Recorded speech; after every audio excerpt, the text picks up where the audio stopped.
Ready? Everyone recording. Let's go. Yep. It's already 9:30. Right.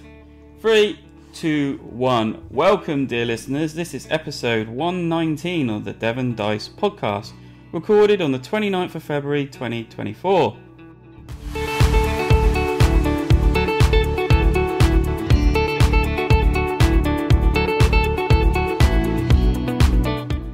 In this podcast, we will be discussing our ventures in Eggesford, or more to the point, the Devon Board Game Weekender, hosted by the Fox and Hounds Country Hotel. Done that in one go! Yes! Right. I'm your host, Joe, and joining me tonight we got Claire. Hi. Nick. Hello. And Lewis. Hello. And he must be still in America because that was really delayed. But anyway. No, so yeah. My internet is very, very delayed. It's because you live in the middle of nowhere. So yes, we all four of us have just come back from. It's not really North Devon; it's kind of more central Devon, but had a great weekend away, hosted by the people of the Fox and Hound Hotel, and yes, another relaxing. Yeah. Yeah. Gaming weekend. I wouldn't call it relaxing. It was very good, but not relaxing. Oh, well, we relaxed. We were fine. So if you don't know, this is the second event they've held now. Done it last time this time last year, and again it was for the weekend. They had rooms available for people to purchase for the weekend, and then it gave you gaming all weekend, or you could come up for the day. And this time they made the tickets open all weekend instead of just Friday and Saturday. So and that's what Nick did. Nick travelled. Yeah. So how was your journeys, Nick? Because it was a very wet and very windy. I've discovered very rural parts of North Devon. I'll put it like that. Some of the most potholed back roads and through fields that I've ever seen. But it was all right. We got there. You did. Got back. Yeah. It's a lot of driving there. It is. It's definitely for that direct. Even though it's probably how the crow flies, it's quite short. But because you've got to go through Devon roads and country roads and things like that, you pretty much got to go all the way up to Exeter and then back on yourself again to get to this place. But hey ho, it's worth it. It was, well, yeah. I mean, if you're staying there, it's worth it. So again, I mean, the hotel hasn't changed really since last year. People are welcoming. The food was excellent, I have to say. And the room, Lewis, how was your room? Well, I mean, you've kind of picked the worst thing for me there. That's why have you done that? I was taking a breath in to comment about how good the food was, and you picked the worst. Change it then. Edit that bit out. Go back to the food. Yeah. Okay, we'll go back to the food then. Yeah. The food. Well, I mean, I thought the food was brilliant. I thought on the first night it was like your buffet meal. And I thought it tasted like when you go over your mate's house and they're like a really good cook. Yeah. It was like that, and you're like, oh yeah, that's proper nice, proper good home cooked, wholesome, homely food. I thought it was really, really nice. The cooked breakfast, always very good. Yeah. But then the special meal on the Saturday night is like next level again. I thought the food was absolutely delicious, really, really good. And then in particular, a highlight was for pudding. You could have a donut, a homemade donut, and I was like, why do I want a donut? I'll go for the donut, and it was absolutely amazing, next level. That donut, I tell you what, if Gordon Ramsay himself had been in there, he'd have been asking for the recipe. It was next level. That donut was, I tell you. Awesome. Yeah, I think I had a bit of donut envy when I saw those come out because I had the mousse. And the mousse was great. It was so really moussey. It was really nice. Not too rich. I think it was like the perfect chocolate mousse tart. But then I saw Lewis's donut and everyone else's. I was just like, I missed out on something that I'll probably never have again. Yeah. Kind of. Yeah. But we did have afternoon tea on Saturday, and that was really lovely. Was awesome. Their homemade scones are gorgeous. They're so nice. True. So yeah. So. But anyway, I mean, other than that, I mean, I said the food is excellent all the way through.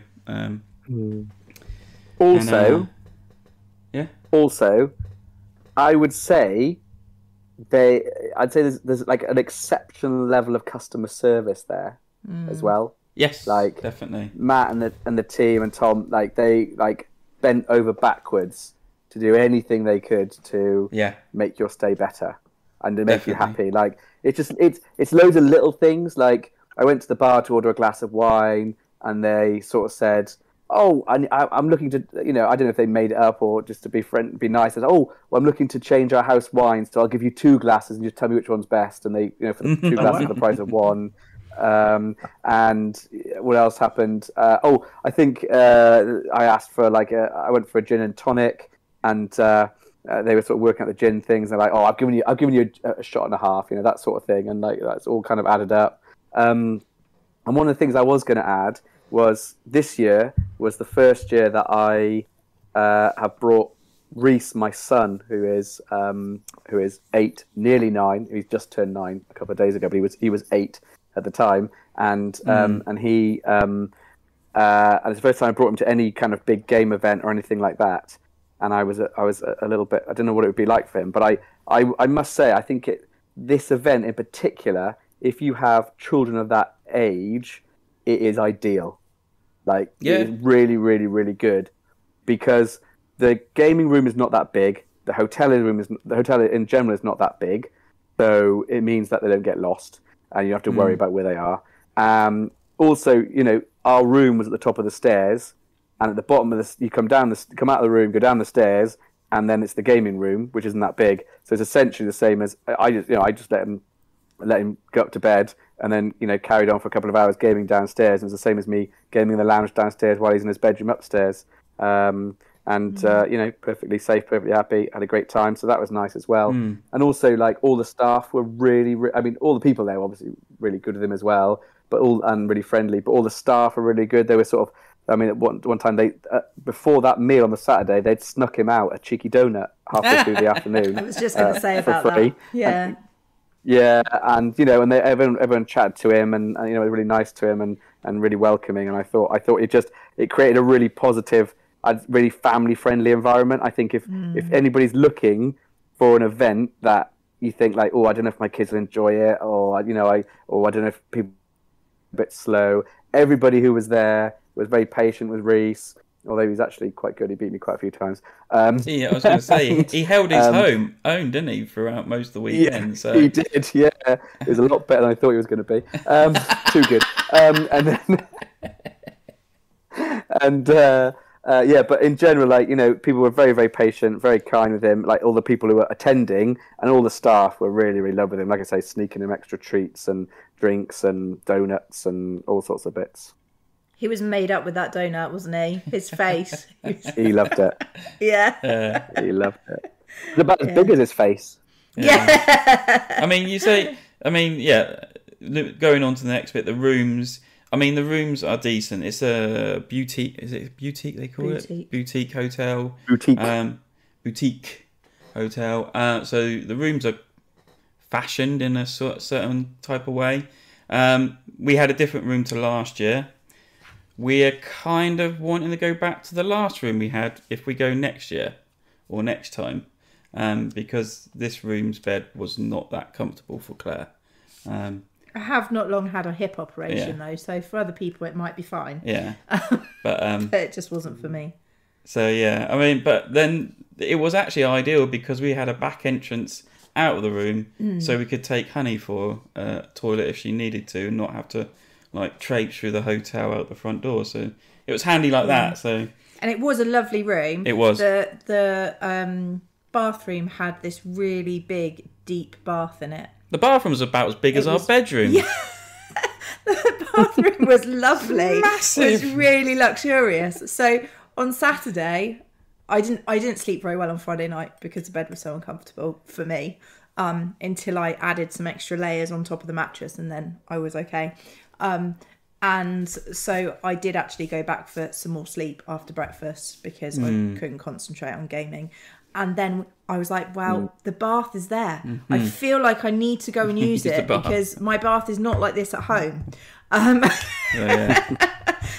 yeah, so I did, and it was really relaxing and it was lovely. There was even dressing gowns on the back of the door. Yeah. So yeah.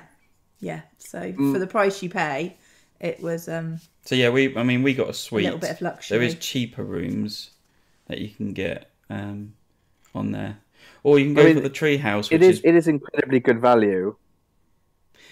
It is, yeah. It is. It is not compared to others, but it is good value for what you get.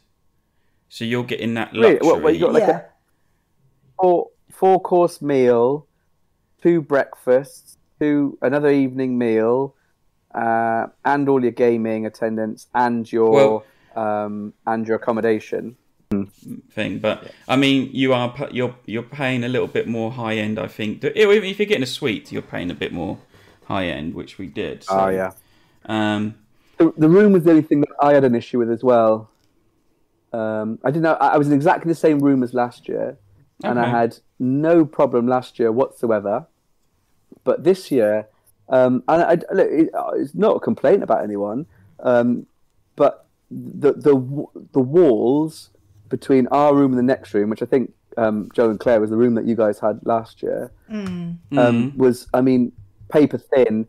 And on the Friday night, there was a group of girls who were in that room, and I think they were up playing a game, and then they sort of came to bed probably about 1-ish, and then they weren't they weren't shouting or having a party, but they weren't going to bed. They were sort of just chatting and laughing and things, but they weren't loud or obnoxious or anything like that, but just chatting in their room. But just because the walls were so thin, I could literally hear every word. Wow. And I was just thinking, I wish they would just. There's a really nice seating area down the bar that is perfectly open. You can go to at any time. I was like, I wish they'd just go down there and do it, kind of thing.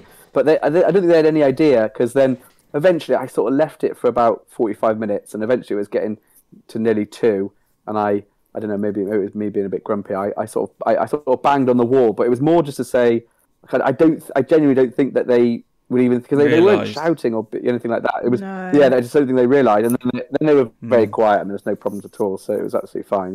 They didn't but it meant that I had a bit of a late night on that first night, and then the second night I just didn't sleep at all. But that wasn't the room's fault, I don't think. I don't know what happened there. But yeah, so I was just quite generally tired and unrested for the whole weekend, which is a bit of a shame. But I had a really good time on the Saturday. So not very relaxing for you then. Me, but no, it was definitely not a relaxing weekend. But I had a really good time, and the hotel was very, very nice. But yeah.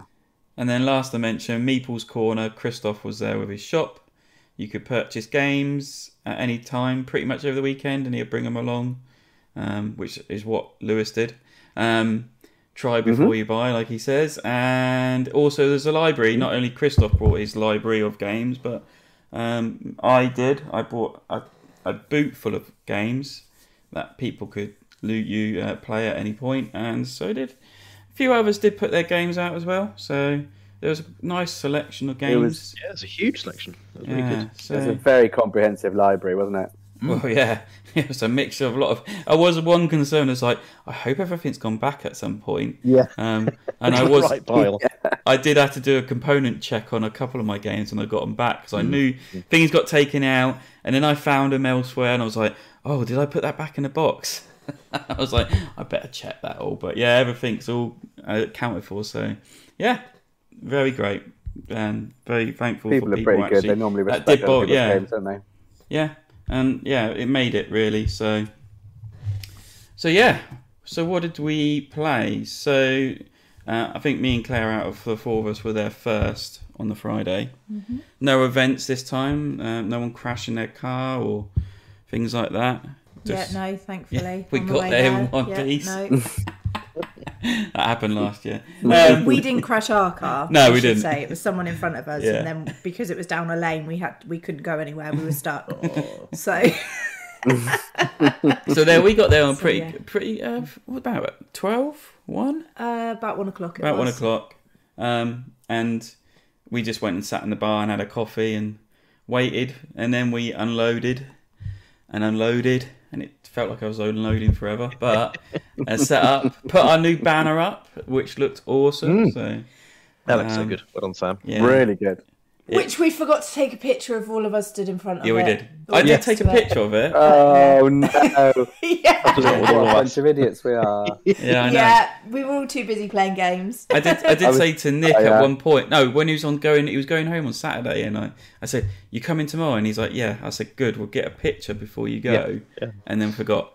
So, so yeah.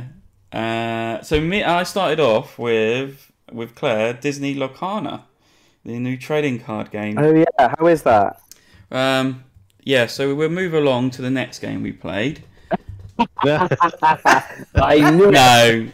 No, it's all right. I wasn't Did too you keep enthralled. 5 hours? Did you keep 5 hours in order to play it? No. No. It's only about 4 Oh, are hours. you sure? Did they not give you a free card? You got to waste some boosters though. That was quite. We got open some boosters, and I just gave them back to Christoph because I was just like, I got no use for these. So you might as well keep them, and because they were Just his give 'em away. demo copies, so he got given a load of demo copies.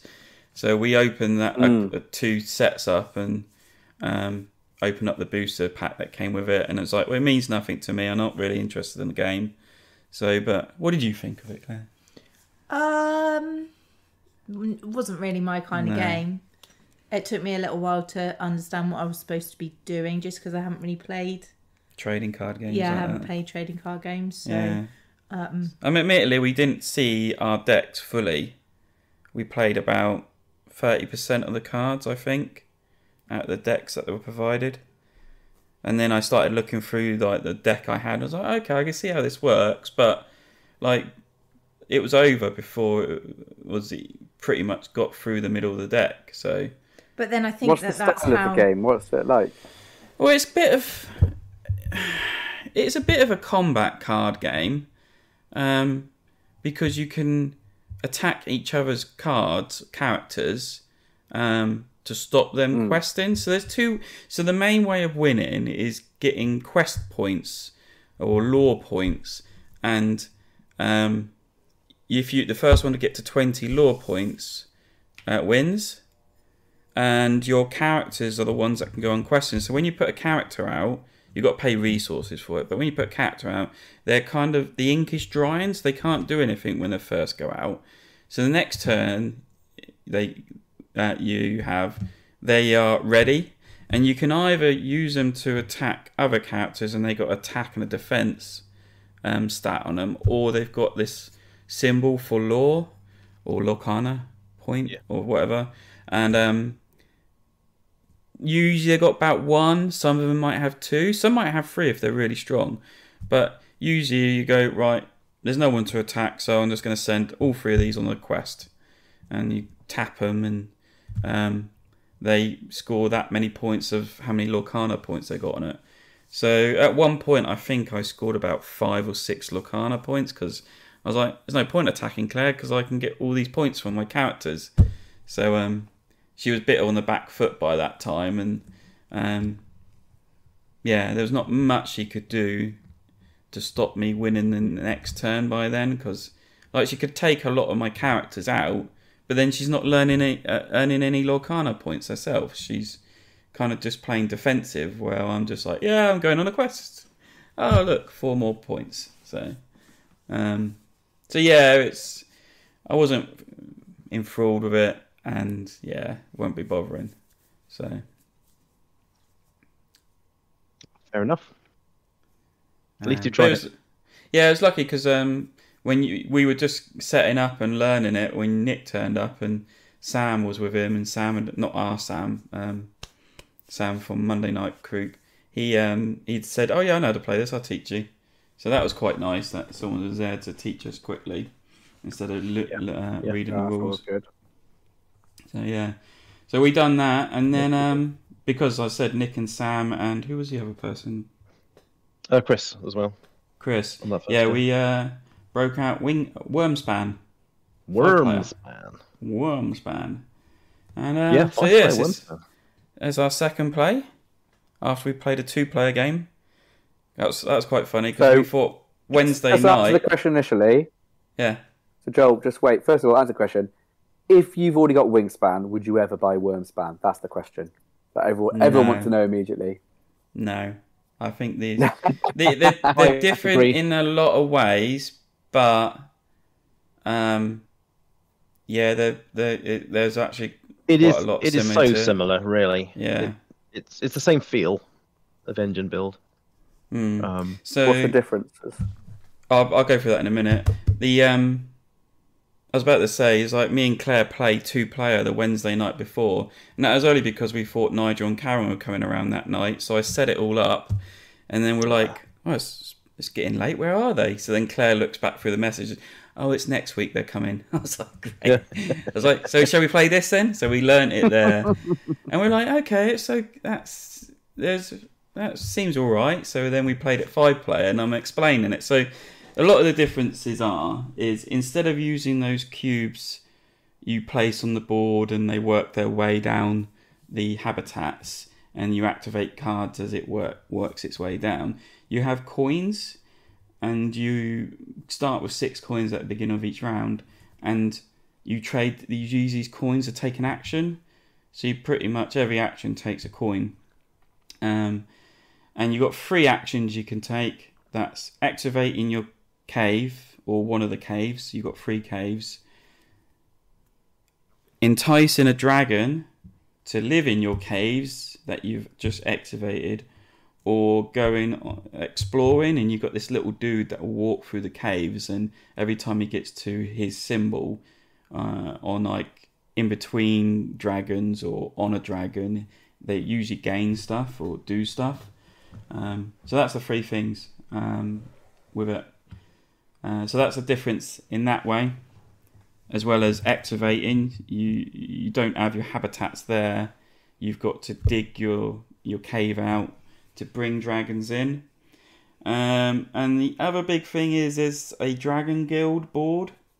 So when you earn the symbol for the Dragon Guild, you move your counter around this like kind of clock face, and every time it passes onto a space, you gain what's on that space.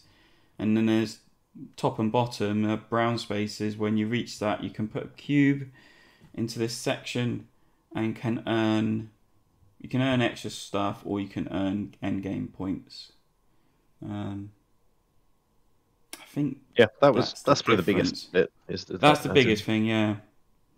But the rest of it would seem very familiar. Mm-hmm. Like, it's got the end of round goals. It's got dragons that are worth points at the end of the game. Mm-hmm. Dragons have effects on them when you play them, things like that. So yeah, but then I enjoyed it. It played completely different, because I told everyone, "Oh yeah, this Dragon Guild thing." Like when we played it on Wednesday, we just about got round once on it. And then I think I circled it about 4 times in our 5-player game. And we got through a lot more the deck of dragons. As the deck is huge, and like in a 2-player game, as it probably is for size, we barely touched it. But in the 5-player game, it actually cycled through quite quickly. So I think that was one thing that was, I think, better than Wingspan, is that had quite a few cards which said you get to do this kind of quite powerful action, and then everyone else gets to do a little bit of it. Yeah. Like moving around the dragon. So that I like that, because that adds in.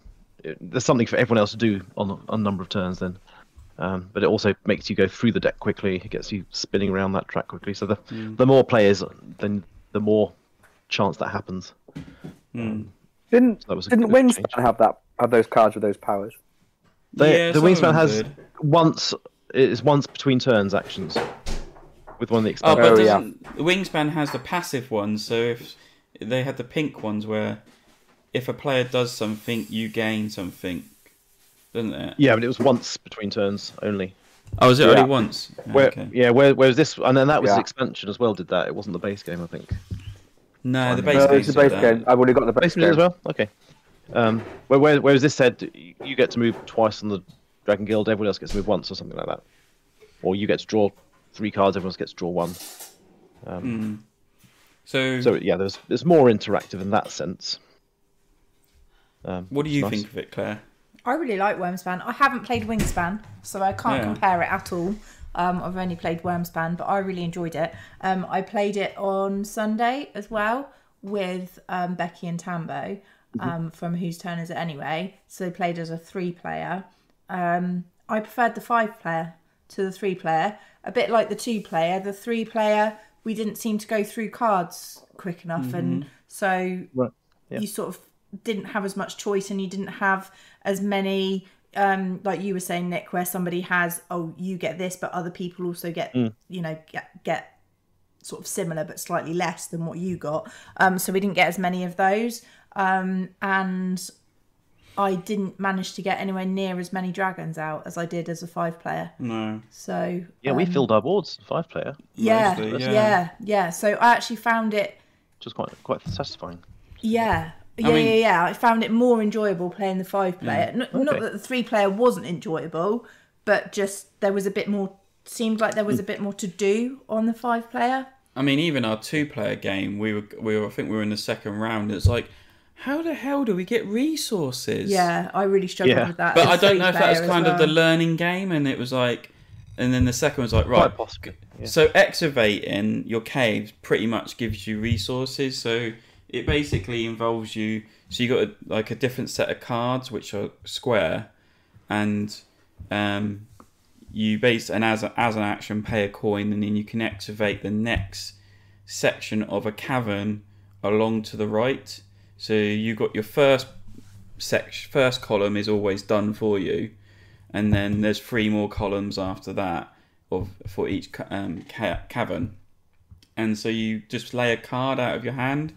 And it's usually gain resource or move along the guild track, which is also mostly a gain a resource. So, but yeah, we just got to the second round in the 2-player game. It was like, we got no resources. How do we get resources? I really struggled in the 3-player game as well. But then not everybody did. So I think some of it is maybe just the luck of the draw. Yeah, luck of the draw as well. But I really struggled with resources on the 3-player game as well. But it didn't spoil the game. I still really enjoyed it. No, that's good. The other thing we thought was slightly weird is the fact that you have these 6 coins, which are effectively action points, but you can gain more coins from other actions occasionally. And if someone has a really good engine going, they can get like 4 or 5 more coins on the round. Everyone will finish, and then they'll be sitting there doing, oh, I'm going to do this, I'm going to do this, I'm going to do this, I'm going to do this. And that felt slightly wonky. I feel like there should have been like a cap on how many extra actions you could get in a round. It was very satisfying when you had it, but when you didn't have it, and you sat there when someone else got 4 extra actions to do a turn, it didn't feel quite balanced. Yeah, I mean, I had that pretty much going in our 5-player game, and I was just like, oh, I'll get another coin for doing this. Now I can take this action, I'll get another coin. And it felt like that, and I started feeling a bit bad because everyone actually had finished, and I was like, I'm still going. But yeah, Sam had like 4 extra actions on his last turn. Yeah, then there was... but you can spend more coins. Some dragons cost a coin to put down, so... Yeah, and if you do Explorer more than once, that's that costs a coin and eggs as well, isn't it? So you... Yeah. Although I don't think it's more than 1 coin, though. It's not. It's still 1 coin for action. It's just eggs. But then maybe once everyone's passed, there should be a limit to how many times you can then still have a go, and then you have to also pass and then keep your coins, because the coins are worth a point at the end of the game. Yeah, could be. Yeah. So you could do it that way. Yep. And I think that's it probably was exacerbated by being a 5-player, that there was that more downtime, and possibly they were gaining more coins because there were so many other players triggering things. Maybe won't happen in lower player counts. But overall, I enjoyed it. I happily play it again. Yeah, I mean, I still come away with it like Wingspan, and I'm just like, meh. I would still choose Wingspan over this, but if someone wanted to break this out, I'd happily play it with them. Yeah, I think I have to give Claire a go on Wingspan and see what she thinks of the Wingspan's difference. brilliant. I think it sounds like it's a stayer at the minute then in our collection. She's nodding. Yeah.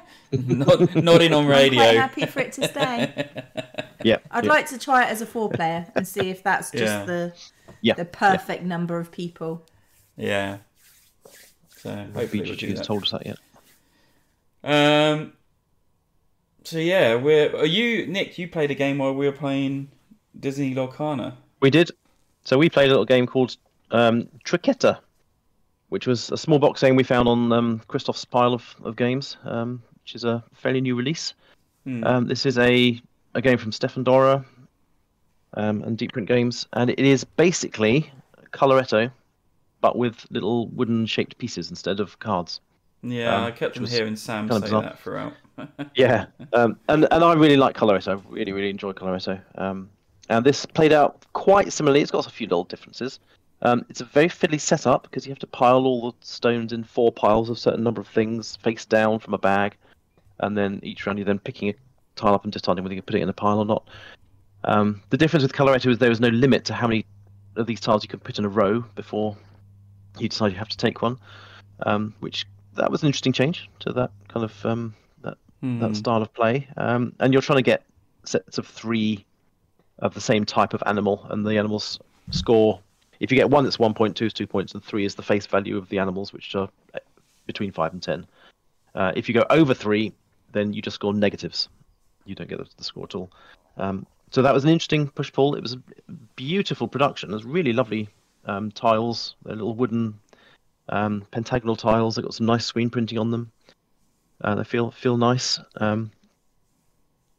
But it felt a bit too much like it was just copying Coloretto, and I would still prefer to play Coloretto. It's more portable, it's a smaller box. But if you like the sound of that, having the actual wooden tiles rather than cards, then it's certainly one to check out. It's nice. Nice. Yeah, so I think, I don't know how far we were through Wyrmspan, but then Lewis decided to turn up to the event. So That is one of the bad things about bringing your child. You have to wait for them to finish bloody school before you can stick with it a couple of hours away. You can't take days off, can you? Oh, what a shame. No, I'll get fined. Yeah. Yeah. £80 now. I mean, I had a day off. Oh, Bloody hell. Maybe worth it, to be honest. Per parent as well. Yeah. Per parent. But also, how much bloody maths is involved? You know, what we got? What was I saying? I've completely forgot what I was saying. Oh yeah, like what you got there late? Maths, it's like board games is all about maths. So surely I could just take my child out of school and be like, I'm literally teaching them maths better than you are. Like, come on, like, what's the problem? You should try that argument. See what they say. I didn't bother. I saved myself the £80. Yeah. Oh dear. But yeah. So you turned up, and when we finished Wyrmspan, you wanted to try Wandering Towers because you were thinking you might get it, and you needed to play it first. Yes. So. Yeah, I emailed Christoph because I could see he had it in stock on his website, and I was like, could I please, could you please bring it along so I can play it, and then if I like it, I'll probably buy it. And it's apparently, so I'm so out of the loop. Apparently, Shut Up and Sit Down did a review of it a couple of months ago, and it's all gone out of stock. I was lucky to get a copy because they liked it as well, by all accounts. But I was basing this entirely on Sam's recommendation. Yes. And it sounded quite good, and it sounded quite family friendly, so I thought that'd be a good game for Reese to start with. And I think I agree 100% with Sam. It's quick, it's very visual, very tactile, so very good for kids from all those points of views.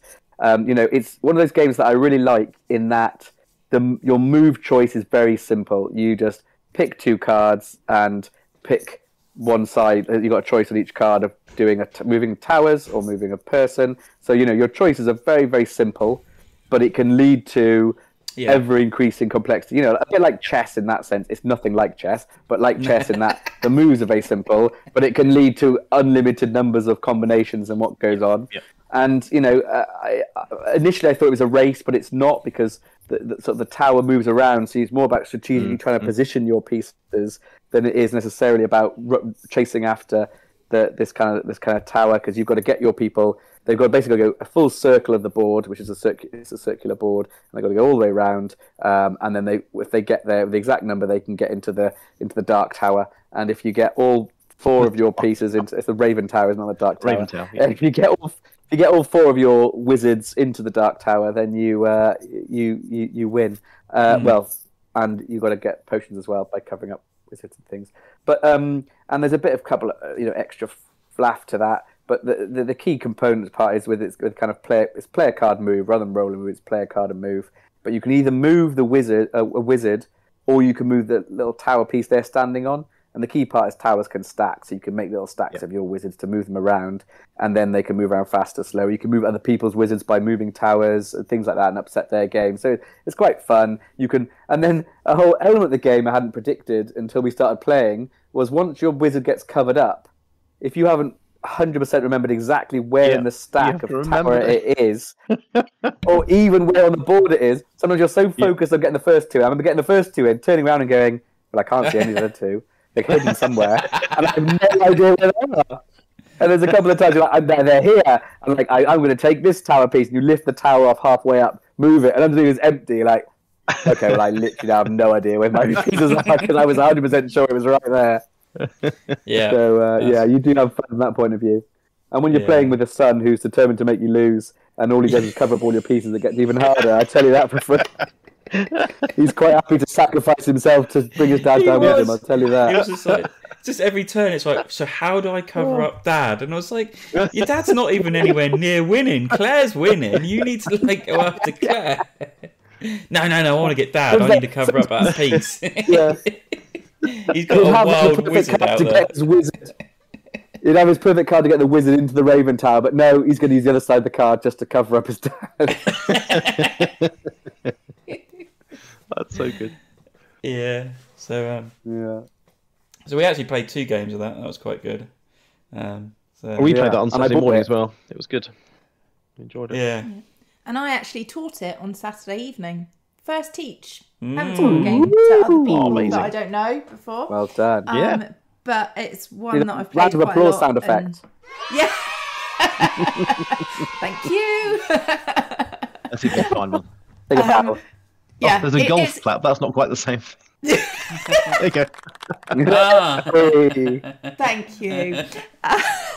It's one of those games I've played it enough. It's quite easy. It's quite easy to teach, isn't it? And so I was kind of sat across the other side of the room. I could see this little group sort of looking at the rules, kind of looking a little bit puzzled. So I plucked up the courage to go over and ask them if they wanted me to teach. So I did. Fantastic. Very proud. Well done, you. Yeah, I mean, this game single-handedly highlights the joke that Spiel des Jahres has become.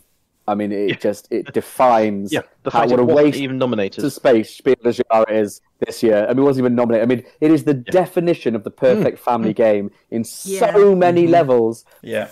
Looks, ease of access, entertainment, like funny bits. Yeah. Like it's everything about it is the perfect family game. Plays up to 6 plays large players, numbers, like you say. Yep. Yeah. German. Mine's even got German writing on the box. Yeah. So's mine. So yeah, makes it's an a absolute shame. joke of it. Yeah. But anyway, it's a great game. We all got it. Well, I don't know if Nick's got it. fun.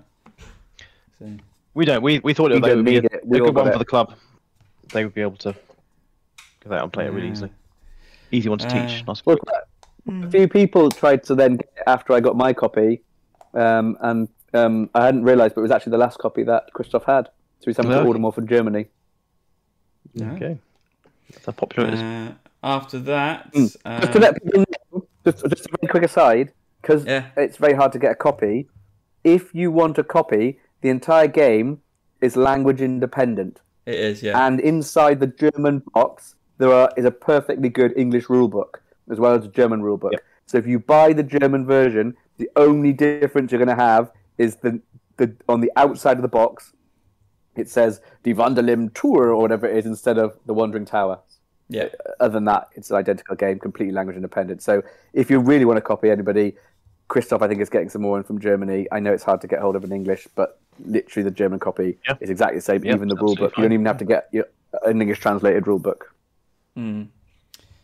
So Lewis actually brought a copy, and then we played a copy I brought from Christoph, which is Coffee Rush. So this game I've been umming and ahhing about since it's been released. I think it was at Essen. I think I went to go and look at it. Hang on, Joel. I'm going to stop you there. Can we just take a second to highlight the clunkiest ever transition that I've ever... yeah, it was bad. It sounded good in my head, and it was bad. I know, and I was just gonna carry on like nothing happened, but you had to highlight it. Game of Christoph, and that's what a game of Christoph. Yeah, maybe I'm gonna have to redo that again. Keep it in. It's really good. Yeah. I was just trying to go carry on like nothing happened, but you had to highlight my poor segue. Coffee Rush. What's Coffee Rush all about? What's Coffee Rush all about? I said I saw it at Essen. Oh, I tried to go and see it at Essen, but they had actually sold out of it, and they said, "Oh yeah, Asmodee's going to get it in, and that it's going to come out in 2025." I was like, "What? I'm not waiting that long." Anyway, so it came into the shops. Christoph had it. It was a good price actually. So I went on to online to see what the rules were like, and like they were showing the components. I was like, "Is that the components in the game? I'm just going to buy this game for the components. That's it. I'm done." And it is.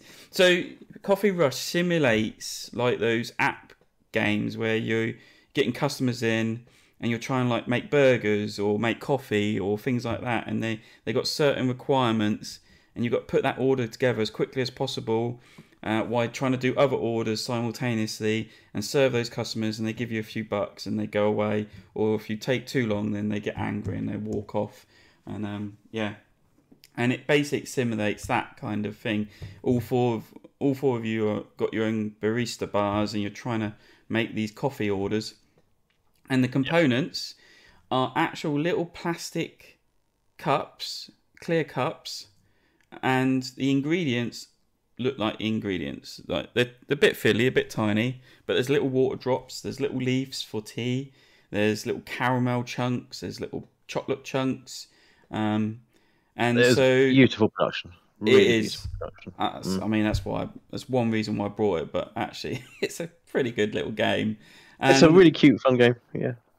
And yeah, so it looks like a modern Kickstarter, doesn't it? The level of components, and they're like polish everything to extreme because that's how you sell on Kickstarter. But the game itself actually is. I would want to. You carry on, Joel. You carry on. It's a decent price, and everyone gets a couple of orders straight away to start the game, and you've got like 4 slots down the side of your board. And you got a little dude, and he'll walk across this grid, and he can move 3 spaces, and every space you move to you can pick up ingredients. And then when you gave your ingredients, you put them into one of your 3 cups, or spread them across your cups, trying to make the orders up you got. If you complete an order that is exact ingredients it needs, then you say like, I've completed 1 order, I've completed 2 orders. You flip them over to the thumbs up side, and the 2 opponents to your left then take that number of orders from the deck and put them into their slot 1 area. And that's then really interesting interaction. So clever. It's like when if you ever play Tetris, is it Tetris Rush or Tetris 99? Every time you complete a line, you can send lines over to other people, and so it's that same idea. Like the better you do, the more you put pressure on someone else in like a rush situation. It's a really clever mechanic. Yeah. And then if you have 3 orders at the beginning of your turn, you can actually upgrade. You've got 4 upgrades you can do, which allows you either to move diagonally or pick up double ingredients depending on the situation, which actually really does help you out. You can get rush coins for completing certain orders, or if your orders get too much and they fall off the bottom, off the fourth track, they go into the negative side with thumbs down, and you get rush tokens for those. But they're -1 points at the end of the game. And yeah, so you count up all your orders you've completed at the end of the game, minus the ones you've traded in to upgrade. You count up all your upgrades, which are worth 2 points, and you take away your negative orders, and it's a really low scoring game. I don't think anyone's got to 10. Yeah. I got like 18 when I played. Did you? No, you did not. 18. Yeah, I got loads. I'm checking the scores. I think you got 8, but then you lost like 7 from your negatives. Or something. I'm checking the scores now. I may not have been 18. I got 8 I think it was go over 10. when I played. Yeah, I got to go No, Justin Nick's and saying 10, he I got think. 18. Have you played with Nick? Yeah, I played with Nick. Oh, right. He got 8. Yeah, we played Sunday morning. Oh, 8, okay. Ah, there 8. you go. What did I get, 8. Joel? Ah, there you go. Yeah. No. And you Well, it's got interesting. I probably went minus. went for one too many upgrades, because every time you upgrade, you lose a point. And got the 8 last as well, time yeah. I didn't. Yeah, last time I didn't really use the upgrades as much as I could have done. But those upgrades are very powerful. I think they're worth a point. Yeah, if you get them basically early. trade 3 points for 2 points. So, And it's a risk yeah. to take them. You don't want to take them too late, because then you can't utilise them enough and you've lost a point. So you want to get them That's it. early. Yeah. But you need to complete orders that's early it. to do that. Yeah. I thought it was a really nice little game. I thought it definitely simulated those apps, those like kitchen rush type apps quite well. Like serving someone. And I think I quite like the puzzle on the moving around to see if you get the right things. Yeah. I think I would have liked a bit more blocking on that board, because almost always you can pretty much do exactly what you want, get exactly what you want, because you can move through other people and still land on their tile as long as you don't finish on their spot. Yeah. I would like it so you can't move through people. I think that would have made it a lot more interesting in terms of positioning on the board, because you could sometimes go, oh, I don't really want that, but if I go there, I'll stop them getting over that way without using loads of points and stuff like that. I think that would bring a new dynamic to it, a new level to it. But I don't know if that would take away from the rushiness of it, because then I'm not sure if it would mean people lose too quickly and don't complete enough orders that you don't then get that overloaded feeling where you're getting so many orders coming flying through. But I thought it was quite nice. I thought it was a quite nice little game, actually. Yeah, My definitely. only complaint about it, and you can't judge it from one play, is it felt longer than the complexity of the game needed it to be, if that makes sense. Like it kind of, for me, it felt like it not dragged, but like I just felt like, I think ours took a good 40-45 minutes, I think, when we played it, and it felt more like a 20-minute game in terms, because it's very simple and good. And you could just take some of the cards out, that would speed it up. I don't think it would make or much just difference. say if anybody fails their first order, stop, or just 2 orders That instead of would have 5. been- Well, that would have finished in first turn. Second turn. Yeah. Yeah. We played it again on Wednesday, but I can't remember how long it took. We played it about 4 an player. hour. Was it about an hour? Yeah. Is we it? played- Yeah. It's a bit long for something like that. I don't know. I think it was to a point, like, we played it with Nigel and Karen. Nigel's on my left, and there was like one card in the deck, and I was like, I could just like not complete any orders, and then it has to, because he was the first player, it has to go round again, and he had 4 cards about to fall off of his 4, but I had 3 cards about to fall off, and I was just like, am I going to really sacrifice myself with 3 cards or that? But I did finish it there and then, and he still won. I think he won. So yeah. Yes, he did by 1 point. By 1 point, yeah. So, it is a good little game. Good. Yeah, possibly it does need to speed up a little bit, but I don't know. I think it's all right for what it is. It's good. So yeah. I mean, I played one more game that night, and I should have just gone to bed. I was too tired. I played in the Hall of the Mountain King. That was with Davey and Taz, I think. from the other podcast, and yeah, I don't really remember much of it. Yeah. I remember putting tiles around and trying to move statues, and I was just like, I kind of just was sat there wishing I just want to go to bed. Actually, I'm so tired. Yeah. So, but it seemed all right for what it was. But that's all I can really say. Nice components. It has got some really nice components, and it's nice little cascading mechanic. So you got like a little pyramid of trolls, I think they are, and you put a card above a set of trolls, and that activates, and then the 2 activate underneath it, and the 3 activate underneath that. So you can get all the resources as you activate it all. So I quite like that. Cool. Yeah. Yeah. So yeah. So Saturday rolls around, and after last year, and getting up late, doing breakfast, and then trying to walk the dog, we didn't start gaming until like lunchtime-ish. So this year I said, right, I'm going to get up early, walk the dog, get back, have breakfast, and we can get gaming early. So we did that, and I did.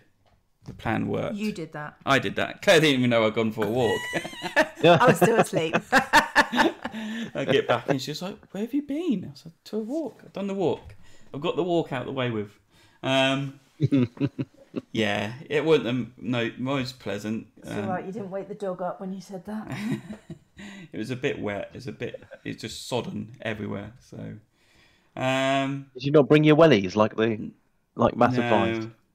And I tried to stay on the path as well. So, Yep. But I did the same walk we did last year.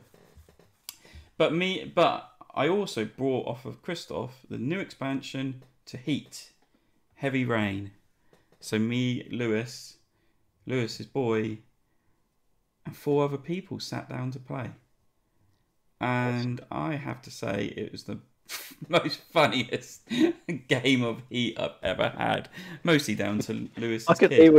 I could hear you laughing from the other side of the room. It was. I think great. I think it is up there. It must be in my top 5 funniest and best games of a board game that I've ever played. I mean, I'm not saying Heat is necessarily that, but just that particular dynamic. It had absolutely everything, didn't it? It had like photo finishes, really tight racing the whole way through, spin outs, absolute horrendous sledging between different races, competitions at the bottom for who is the worst. Like there was battles all over the place, and there was just so much smack talk in such a friendly, banterous way. We were absolutely wetting ourselves. And it was Reese dishing out all the smack talk. He picked on one poor guy for no reason. He was just like, that guy, he's not getting past me. Or I'm going to get that guy. I think his name was Darren. And he was just sat there going, what have I done wrong to deserve this? Poor Darren keeps spinning out at each corner. But no, Reese has got it in for him. Reese is going. So what's the difference?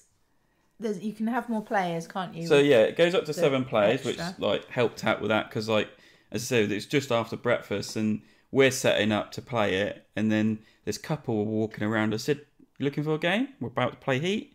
And they're like, "Yeah, okay, we'll sit down for that." Then the second couple came along and was like, "We're about to play Heat. There's room still," and they're like, "Okay, let's sit down."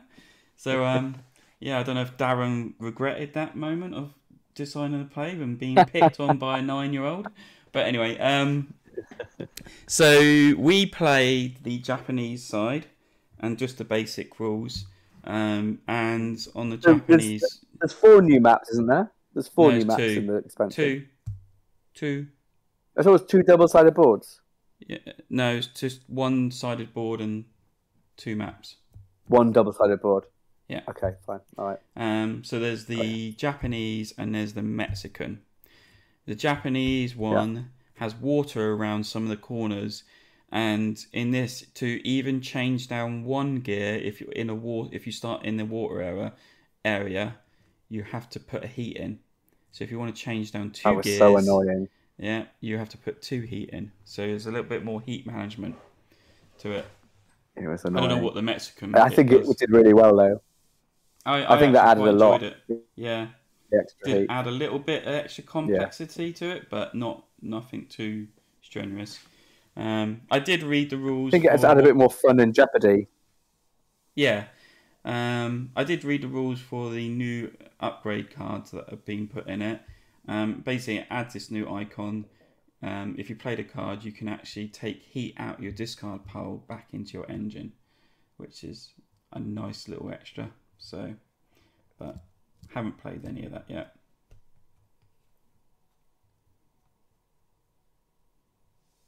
That's cool. He is brilliant, and I bought the expansion as well. Mm-hmm. No. I think the key part was it worked really, really well as a 7-player because Heat's already 6, so you already think, oh, it's quite a lot. And 7, you're like, oh, really pushing, and it's got space for 8, so they're almost certainly going to release another expansion with another player expansion with another player.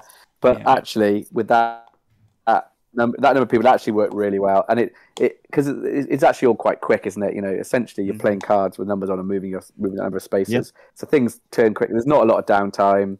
And you know, you're kind of glued to it. So it's a race. It's really, really good race simulator. It's the best racing simulator that I think there is in a board game. Yeah.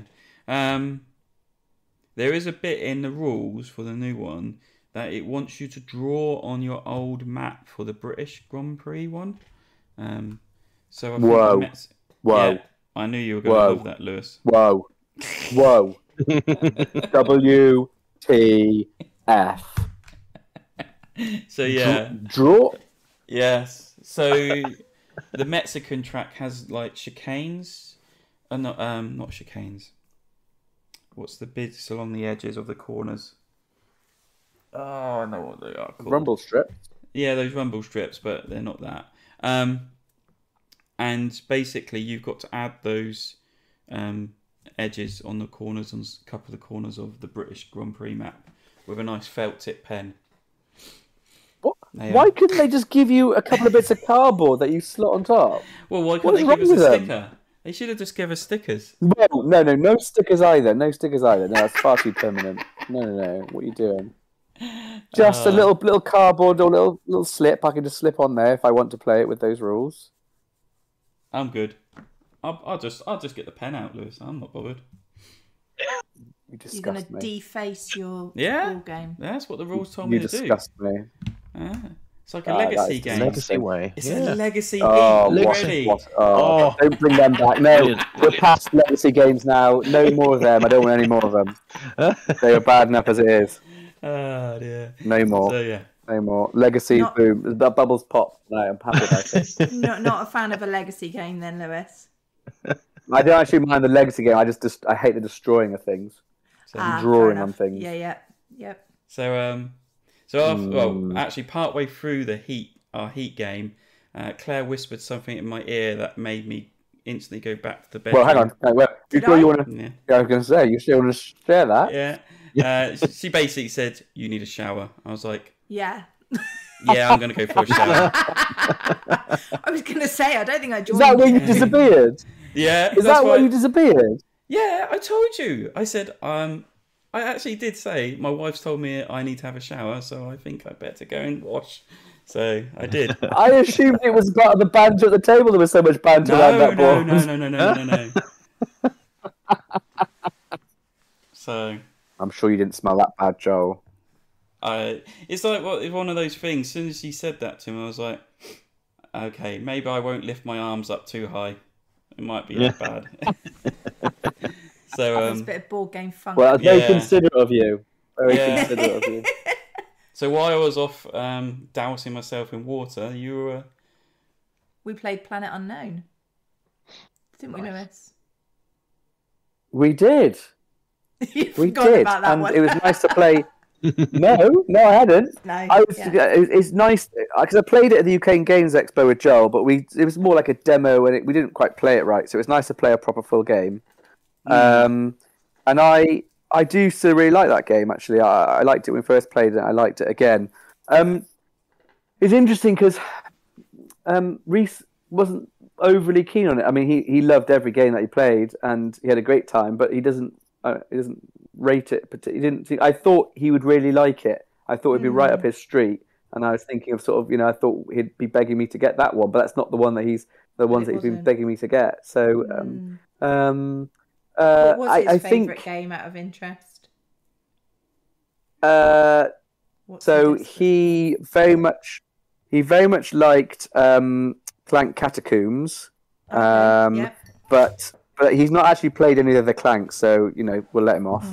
In fairness, if you've not played the Clanks, you might think Clank Catacombs is pretty good.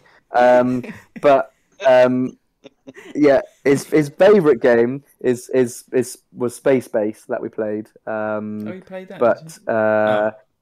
But he loves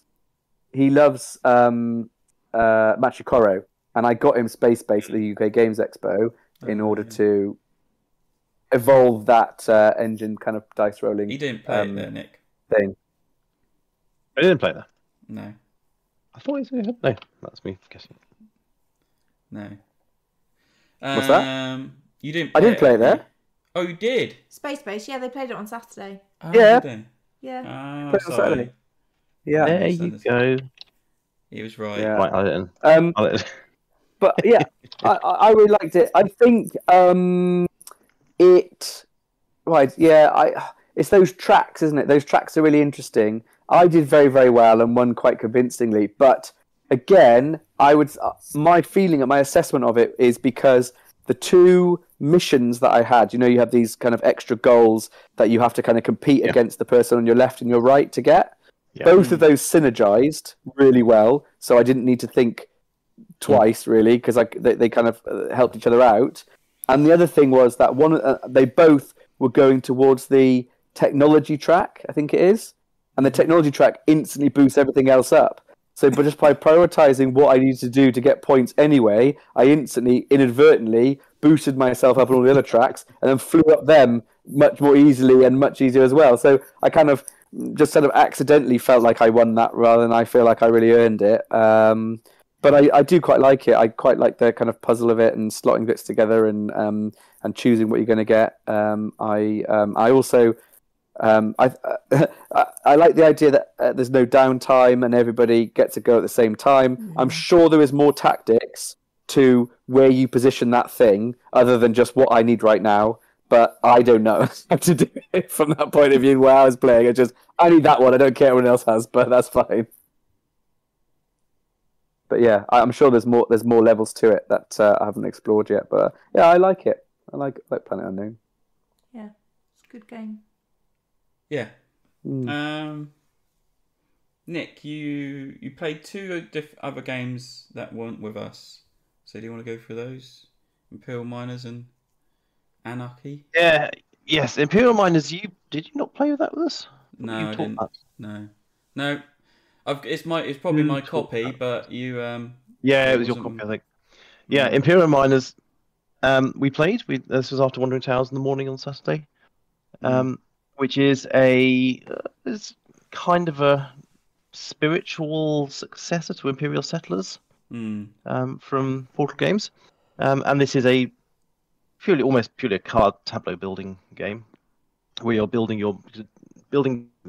tunneling down, mining your cards under the surface, and you're trying to place them such that you can trigger them up the chain to get extra points and extra resources and things. It was quite nice. I'm trying to remember exactly how the mechanics work. So Ian and I basically played slightly wrong rules because we didn't entirely listen to the rules properly. We were quite tired at that point. And yeah, I listened to the rules wrong so much that I more than tripled the next person's score by the end of the game. And we ran out of points resources, and I couldn't work out what was wrong. And I kept saying, I'm sure this card is broken. It seems far too powerful. And everyone's going, oh, it's fine. And we got to the end, and I was on... Chris and Sam, I think, were on just over 30 points. I had 93 points. And I couldn't work out what was going on. And what I had missed is that you can't... when you're placing a card that you bought, you then trigger the line up from where you place it. And I completely missed that. I thought you place a card, and then you can trigger one of the lines. Because that's what I'd heard in the rules. So I was just re-triggering the same line over and over. And one of the lines was you could add one of these thirds of a cog wheel to it. And it just said add a cog and then score 4 points for cog or whatever it is. And so every round I was going, oh, that's 4, that's 8, that's 12, that's 16. And I was just chaining them up. I was getting a huge amount of points from it. And then I went, this can't be right. And so just before the end of the game, I reread the rule book, and it said you can only have maximum of three cog pieces per card. I went, well, that's broken the entire game. Oh no! And then I read, but you also can't chain the same line up and down. You have to chain it from where you place the card. So we completely played that wrong. And I think Ian and I both played that slightly wrong. So asterisk by our game. But Chris and Sat played it by the rules, and they did very well. It's much tougher when you have to obey the rules. I quite like my variant of make it up with. Those pesky rules, ruining games, get in the way. And high scores. I redesigned it to be more fun. There you go. But yeah, I quite enjoyed it. It is nothing really like Imperial Settlers. It kind of shares some of the artwork-ish. It's not quite the same. It's not the same theme. But it was cute. It was fairly quick. Played in just about an hour. Some nice production, nice pieces with the tiles. And it's got some nice decisions. It's got 4 levels of cards. You're drafting. You choose kind of what levels you want to get at times. And then you have to pay the cost to place the cards down. So you have to get the money to get that and things, which affects where you put them. You have to put them underneath. You want to try and join the Minecraft edges. The little mine carts. Yeah, it was fun. I would very much like to play it again with the correct rules and see just how badly I do with the restrictions of actually following them. I would very much like to play my copy one day. But... Well, we should join those 2 issues together, Joel, and play together. Yeah, we should. And quickly on Anarchy, how long did it take to play? And Anachrony. So we played Anachrony. We played it with Fractures of Time expansion, which adds a bit to it. How long?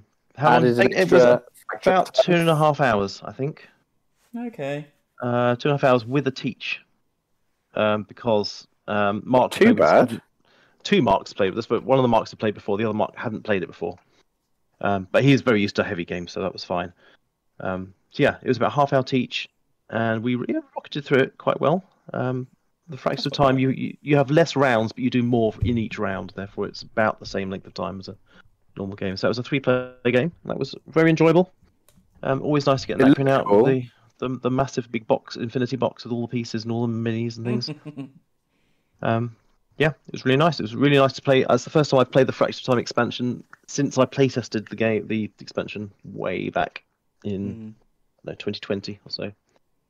First opportunity I've had, because you end up just keep reteaching the base game most of the time.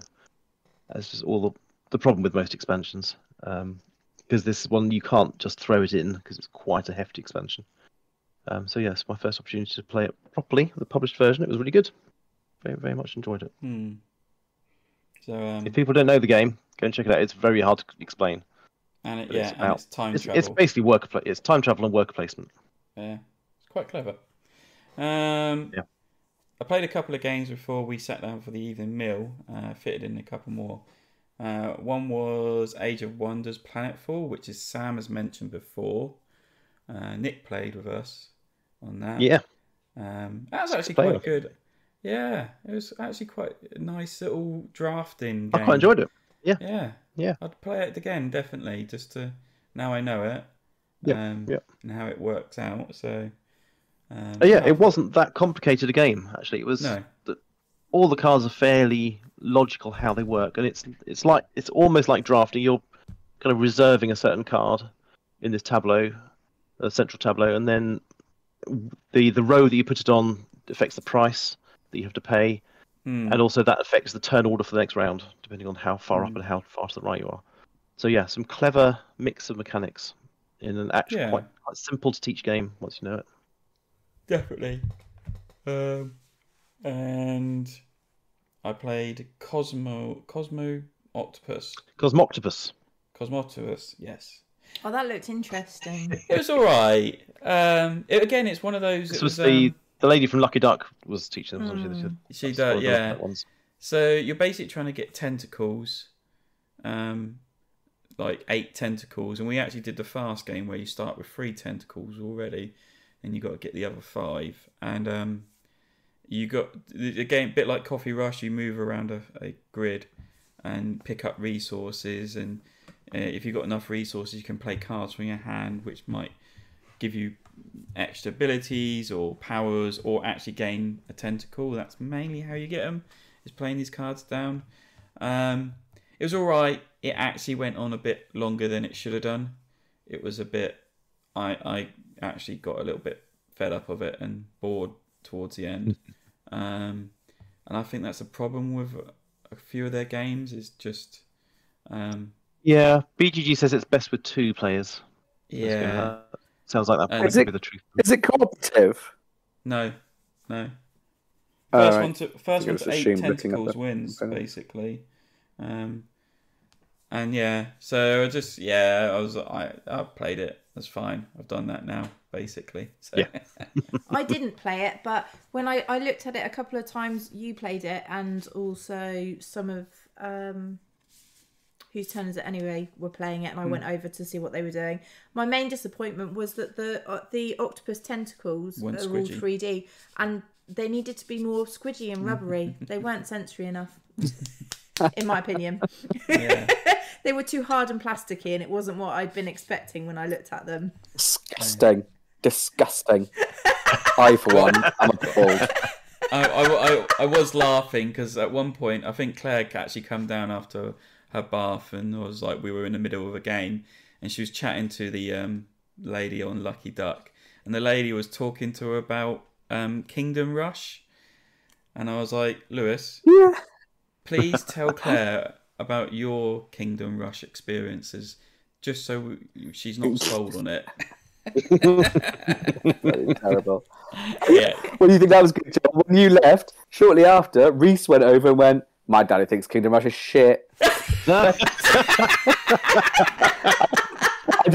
don't know if he said shit, but he said, like, he was something on those, like, "My dad said Kingdom Rush is one of the worst games he's ever played," or something like that, because I think I told Claire, I was like, "Claire, don't think Kingdom Rush is absolutely terrible." So we walked straight over to him and was like, "My dad says Kingdom Rush is the worst game he's ever played." Oh, brilliant. Oh, you can always rely on kids to tell the truth, can't you? Yeah, but we made it up to her by I sent him back to say, "Well, can we play one of her games?" Because they had a copy of Flamecraft there as well. Yeah. So that was a game that I've noticed comes up in lots of people's kind of favourites, and that they comment about how much they like it. Very pasted on theme is my main observation. It's basically just it's a worker placement, but not even like a. It's not even like a. Oh, use your workers and then you got to recall them or anything like that. You just literally just place it wherever you want. It's like select an action. But the interesting thing, I guess, is that it's a kind of a universal selection of actions, so everyone can select the same number of actions. And when you select the action, you essentially slightly alter it in some way by either making it better or switching it with something else. And so that's a kind of nice little element to it. It didn't do a lot for me. I don't get why the dragons are why they're dragons and why they're setting things on fire but nothing actually burns. Like, why is there a fire action that nothing actually burns? Why do they need to be dragons? Nothing burns. I don't really understand it. And there's a bit of sort of set collection, resource collection isn't the type thing, but it's just I don't really get it. I've seen lots of people comment very highly of it, and I didn't dislike it. It just didn't do much for me at all. I don't know. Has anybody else played it? Claire, you played it. I have. I played it, and I was just like, yeah, it's all right. I wasn't that excited by it. I don't see why there was such a hype. I think the hype is that it's like cute dragons on it. Yeah. It was fitting into this kind of family. Yeah, I was going to say, from a family point of view, I guess, like, you know, if you're quite new to gaming as a family, then I can see why it might appeal, because it's quite repetitive rules, isn't it? You know, each time. So it's quite easy Reece to remember definitely got what it very you need quickly, to do. didn't he? Yeah. But, like, all of us play lots of games, but, you know, actually for a family where they're quite sort of new to gaming, I can see how that game could be quite sort of quite enticing. But would you ever pick it above the Wandering Towers? No. No, personally, no. No. Would you ever pick it above of Catan? I really like Catan, and I think that's a really good family game. I wouldn't pick it above Ticket to Ride. No, play Ticket to Ride. I wouldn't pick. No. Yeah, I don't think I'd pick it above all the other kind of. There's way better entry level games. I think. Yeah, family games. definitely. Some reason I think this wasn't that fun. Yeah, it just got a lot I don't of really hype. get it. When it came on Kickstarter, it was getting a lot of hype from basically all the reviewers and things like that. There was just a big hype train going. I mean, I started backing you can pay right for these days. Yeah, I was backing it, and then I pulled out because I was just like reading it. I was just like, this doesn't seem that interesting. So, and I'm quite glad I did. I think it could have been a really interesting worker placement where the actions essentially kind of change every time you go there, which is quite interesting. But when it was just sort of simple action selection, and there isn't really anything blocking you, there's not a lot of interaction in terms of, unless you sort of go to the place where someone else is, then you have to sort of give them one resource. But resources are so abundant that you can kind of, you didn't even notice giving to someone. A lot of the time you can give them something rubbish they've got 10 million of anyway, because there are some places that even give you like 7 or 8 copies of the same resource, and it's just, it was just all a bit, it's just, I don't really, it didn't feel tight or exciting. I never felt challenged, like, oh, I really want to get that space, I hope nobody goes there, oh, that kind of like, don't do it, no, they've ruined my move, what am I going to do now? Like that kind of excitement that you get, like, we've made a perfect plan, and then, is somebody going to ruin it? It's just like, oh, they have gone there, but they've actually just made that better, and then I've only got to pay them one resource, which I'm going to get back anyway because they've put an extra dragon on it. So winner to me. Like, it's just all a bit like, Yeah, definitely. Moving on, pretty much it's the meal, Saturday evening meal, and the pub quiz or the dinner quiz about board games, which I hosted. Pub quiz was great. You did. It was very good. I was very impressed. I thought it was a very, very, very good quiz. And I thought it was set to a really good level. And I thought only the greatest people who know the best, most about board games and the geniuses would win such a quiz, was what my feeling was about the quiz. No, I thought the quiz was really good. Yeah, a lot of blood, sweat, and tears. No, the rounds were really creative. I thought it was really, really good. The picture, like the way you did the picture rounds, where you had the like AI generated images of board game descriptions and things, and the haikus describing games. I thought it was brilliant. Playing music to try and describe the kind of game, and you had to guess it from like music clues. I thought that was really original. I think we could have dispensed with the general knowledge round, would be my observation. So yeah, I am gonna hopefully put a little survey out to the on the Discord channel or to the group, like ask people to put their opinions in of the rounds, because hopefully Matt will have me do it again next year. And yeah, it needs a little bit refining because it did go on a long time. It was it's gone 10 o'clock by the time. A big issue as well. So yeah, it needs to be refined. And possibly even start the questions sooner. I didn't even do one of the rounds. There was 7 rounds. We only done 6. So yeah, I might save that next round I didn't do for next year. Yeah, because I think like a quiz is good, and it was really good and really enjoyable, and you made it a really good quiz. But you are there to board game, and I think that's it. I think Reese in particular was really keen to get back to play a game, which then it was too late for him to do. And then he was he got to play it the next morning. It was fine. But, it was just like, it could have been a much shorter event and still been good. Yeah, I think I will do it sooner. I mean, there was a lot of time where I was just stood around because even I was on the table with you and Claire and everything, I sat down, ate my food, and then I'll get back up again because I just didn't want to be seen, like, even talking to you, because like I didn't want people saying, "Oh, well, he knows all the answers." So, and then I was also just walking around talking to people, and they were like getting things cleared up. But it was quite funny because it was our little table, and then there was the other podcast table, which was mostly them. And I kept on, when I was doing the quiz, thinking they're going to know this. One of them will know this answer. Oh. it's like I'm tailoring it for them kind of thing. But I think they struggled just as much as everyone else in some sense. There was a few cuss words thrown my way because how difficult some bits were. The general knowledge was... The general knowledge is ridiculous. Yeah. So I think, that might be scrapped. You asked what year did Eschen Spiel start? And Christoph guessed, was it 1983? And the answer was 1982. You're like, no points. Like, come on, like. That's just cruel. So we did. So it's AI art. It was haikus, which mostly that was really good. That was really nearly good. everyone got right. I did take That's enjoyment okay.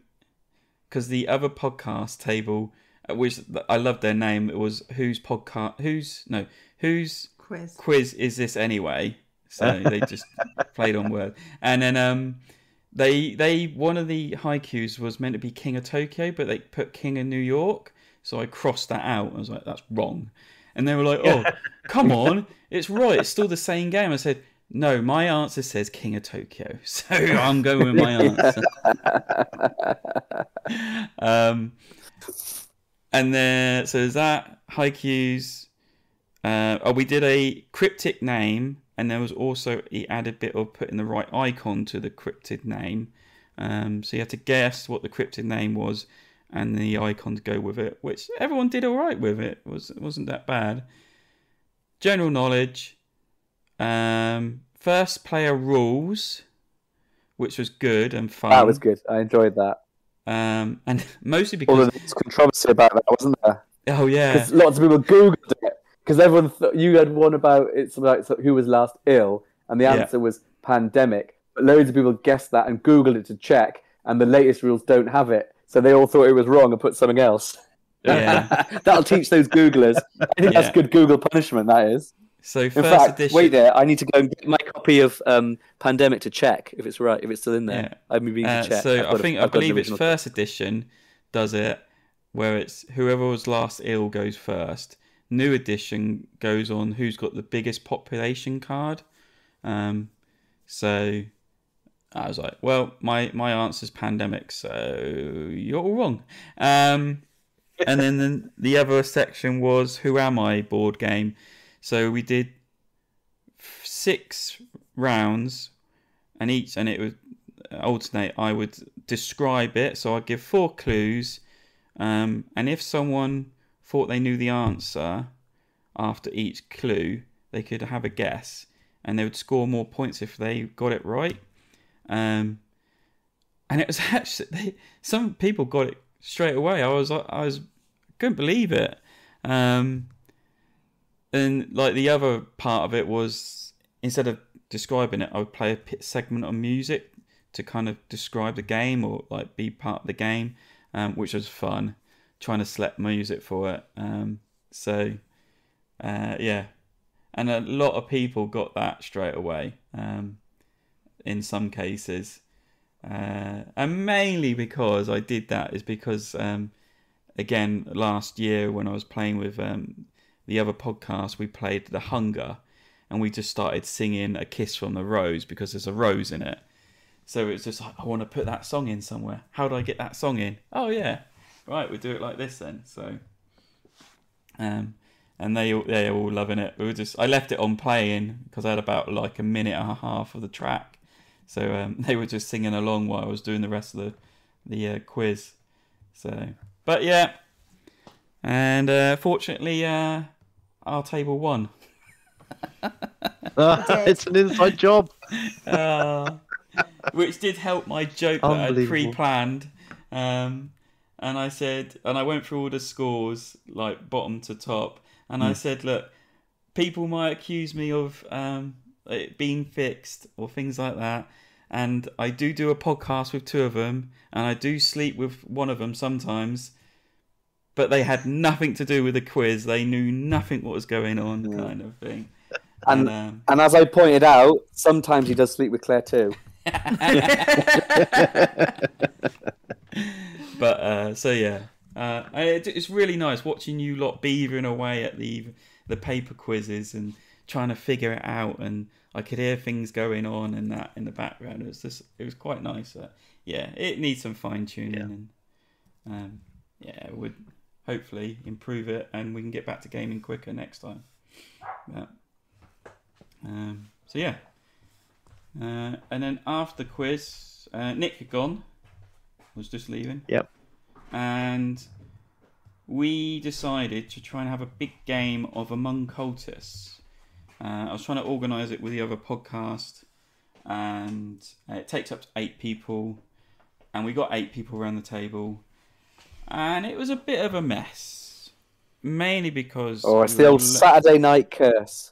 Yeah, it was late. We were tired. It was probably gone 12 o'clock by the time we even started to play. Oh no, probably 11.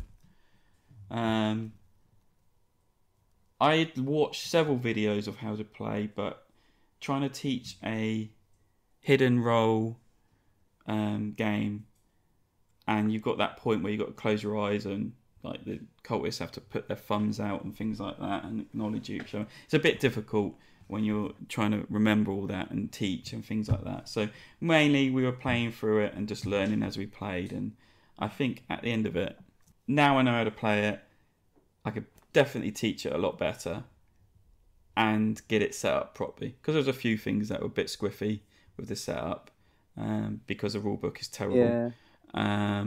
Rulebook was really, really bad.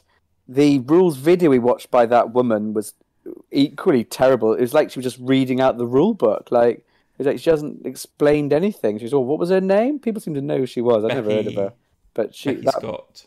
Yeah, God. It was just literally, I mean, you may as well replace her with just just Joel reading out the rule book. Like, I mean, it was just ridiculous. And the game doesn't help itself. Like, the iconography is terrible. Like, working out, even just, you have these little decks of cards next to each room, and basically it's fine because that space has where you put that deck of cards has a picture of what room it's connected to. The problem is you put the deck of cards over that icon. So then all you've got is this not even solid but dotted line that just about matches the colour, but you can't really see. I mean, it is vaguely in the right area. You can work it out. It's just really kind of weak kind of graphic design, I thought, on there, and the iconography. And literally, people looked at their thing to see if they were the good guys or the bad guys. Nobody knew the answer. Even when we looked at pictures of what we're supposed to look at, everyone's going, I still have no idea what team I'm on. Like, it's absolutely crazy. There's 50,000 symbols, and it's just one tiny bit on the tiny side of, like, the bit that was, like, either, like, a devil, like a scribbly line. Like, it's just like, why is it a scribbly line? Like, this is just ridiculous. Oh, God, it was... The graphic design on that game was really bad. Once we got in the flow of it, the flow wasn't too bad, but it was quite a big setup for what is essentially a game of... It's a game of... what's it called? Among Us. Well, werewolf, isn't it? But werewolf. Yeah. Resistance. It's a game of resistance, isn't it, Lily? It's that kind of thing. I'll go with werewolf. Yeah. So I would say it's in middle of Avalon and Battlestar Galactica kind of thing. It's right in the middle there. Yeah. It's that similarity. And it is basically Among Us, the board game, where like people are running around trying to do these missions to get enough victory points to win. But if you're the cults or the cultists, you're just trying to kill people off secretly.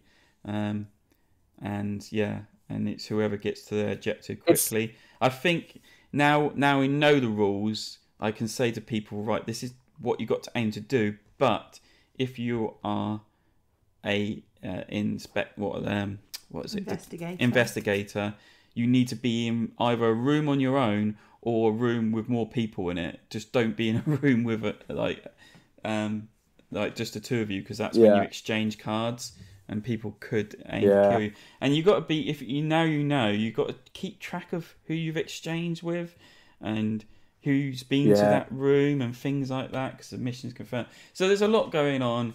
It was a lot to take in, especially on a Saturday evening after you've drank and eaten well when it was late. But I definitely want to play it again.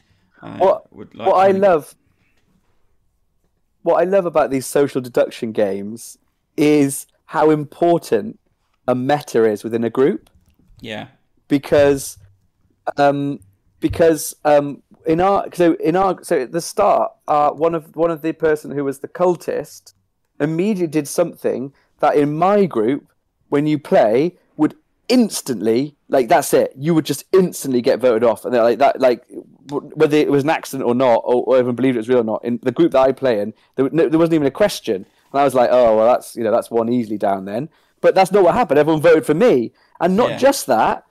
She did it to throw people off the scent, having spoken to her afterwards. Yeah. And it worked, because then another guy who was not a cultist, who normally games with her in that group, and it's obviously the meta of their game, was adamant, and he was almost shouting about how she can't possibly be a cultist because of this, that, and the other. And I was like, are you mad? Like, of course she is. And like, it's so clever, because like it's so interesting how obviously the dynamics of groups, like, and like the meta games and the games you've played before really influence how you view things before. So it's just so funny. I thought it was brilliant from that point of view. I thought it was interesting to watch that happen.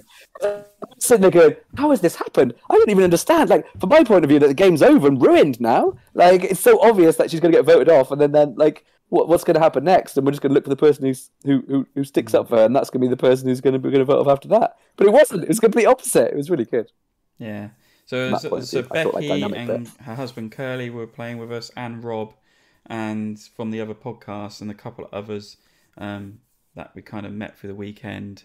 I think they knew the other couple, and yeah, Becky kind of like realised she was a cultist, and when she woke up, she was moving around to look around, and realised that like Curly could feel her moving. So it's just, I need to cover this up. I need to make out that I've done something like terribly wrong. So then she realised there's someone dead at the beginning of an 8-player game, and you're showing the card whether you're dead or alive with your eyes shut. The cultist can see that. So she then picked on Rob to see his cards, and yeah, she said, "Oh, you're dead, Rob. Well, how did that happen?" kind of thing. So she tried to cover it up like that, which I thought was quite clever. And it makes it an interesting game. Yeah, I think not for me, sure, but it worked for everyone else. I think next time you got to say, right, everyone like move away from each other. Maybe even do that old kind of banging on the table while it's going on. Yeah. But there's tactics to it. Like the cultists have alive cards and dead cards that they can pass over. So maybe you just give your live cards out first to make people unsuspecting of engagements that you've had. And then you've also got fails and successes in your hand. You might want to put those down into the rooms as well. So I think you've got to play it tactically. Now you know how it works. So she could have done it many ways of like proving that, or trying to prove that she's not a cultist, but she went with a quick one because no one really knew what to do. They were just kind of grasping at air to try and figure out this game, and actually it's quite simple at the end of the day.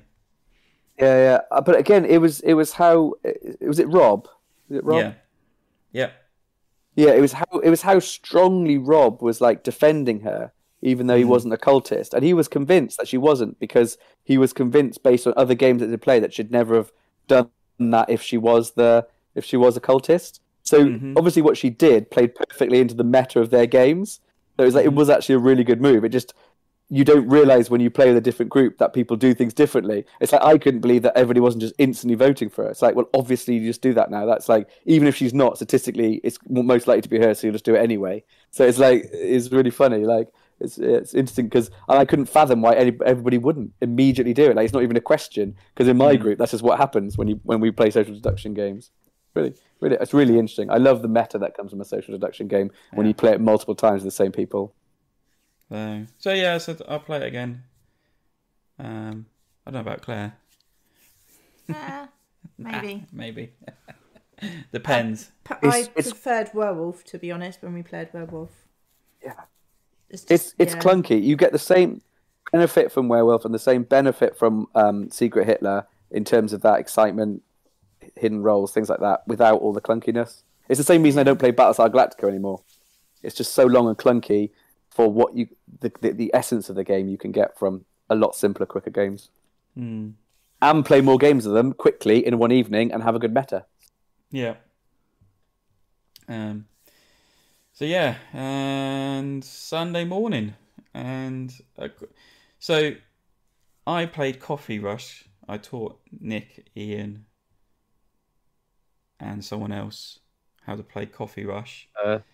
And while I was halfway through playing that, I was then setting up my side for Brass Lancashire, and pretty much had 2 games going on at once. So because I wanted to play Brass, and I said to Davey from the other podcast, I was like, shall we play some Brass? He goes, yeah, all right, yeah, I'll sort it out. But he took ages to come back from breakfast, so I was like, I'll teach you lot Coffee Rush while I'm waiting, because it won't take long. And then, he suddenly came up, so I was doing that and then playing a game. But I had a pretty awesome game of Lancashire. We were teaching someone, he picked it up Taz, we were teaching Taz, he picked it up quite quickly. It was very close. I was heading to putting a shipyard out and scoring lots of points, and Davey got in there just before me. I was like, no! And then I was like, I can't do anything else but just try and gain a few little points from somewhere. And then Taz was like looking at the other shipyard, because he was like, oh, look what town I've got, I can put my shipyard down in it, kind of thing. And then his last turn, he developed through his first set of shipyard tiles, and he was like, so now I can just put this shipyard tile down. I was like, no, you can't actually, because that's a canal set of tiles. You got to develop through those before you can then play the other shipyards down. And it was just like, no, it's not how I wanted to play. So yeah, but again, just Brass is just great. I love it. But really one good, of them isn't are it? good. Yeah. So yeah. But yeah. Good stuff. Yeah, Claire played Wyrmspan again. I did. And semi-taught it, and I helped a bit. From you. And then you played Framework. Is it Framework? It must be Framework. Yeah. It is Framework. Yeah, just Becky and I played Framework again. Mhm. Did you teach her the right rule this time? I did. Yeah, we played the right rule. So we'd been playing to draw 2 cards, 2 little disc cards. Draw 3. Yeah. Because it's 2-player, so draw 3, play 2, like choose one each, and then discard the last one. But then, having played it on BGA, you discovered that actually the rule is that the first player obviously picks the first card, then the second player gets their pick, and then the original first player goes back and automatically gets the last disc. You don't discard it. So we did that. So how did she find the new rules then? Well, we both said, she said it makes sense to do that, because otherwise, because it's almost like a penalty, isn't it, for being the first player and getting first pick. Mm-hmm. But yeah, we did okay. Yeah. Becky's layout was quite sprawling. Mm-hmm. Somehow I managed to keep mine all quite contained. I don't quite know how. But I like it. It's easy. It's simple. It was a good little filler just while we waited for everyone to finish their games so that we could go and get carvery. Yeah, that's another thing that was good. I was so full eating the carvery. Such good food. And then Lewis, you finally got, your boy finally get to play Clank Catacombs, and he enjoyed it. He's finally got to play Clank. He's never played Clank. First Clank game he's ever played. I thought you were a space. Yeah, well, to be honest, I think the short answer is I've underestimated him. I've kind of been keeping on in much easier games. I don't want to put him off, but it was him who was driving every single game when we were there, and he was next one. I was thinking, we played, particularly the Saturday, I think we played P, and then we played Planet Unknown. I was thinking oh, maybe we could have a little break. He's like, no, play another one. We're going to play. What's next? Get up. I'm like, oh, bloody hell. All right, so we played Flamecraft, and I was like, oh, we have a little break now. He's like, no, now we're playing Space Base. Who will play Space Base? I was like, oh, well, I don't know where Joe and Claire have gone, but there's a really nice family over there who did look like they just finished a game, and they had a child as well, who was a bit older than Reese, but that was nice. That's when we played Space Base with them, and then we finished Space Base, and before we even finished Space Base, he was then like, "You want to play Clank with us? Let's play." No, I think they were like, "What do you want to play with us next?" And they were like, "Oh, well, we've got Clank Catacombs. Yeah, let's play Clank Catacombs." Like, okay, but then that's when we went to the quiz and things. Oh, he was. He absolutely loved it, and so we played it the next morning.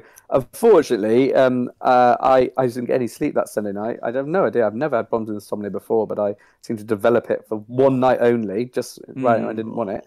But we did then play a game of because I planned to play a game of Return to Dark Tower, and we're going to do it with Claire again. Joel was out because he's a miserable sod, but Christoph was actually keen on playing as well.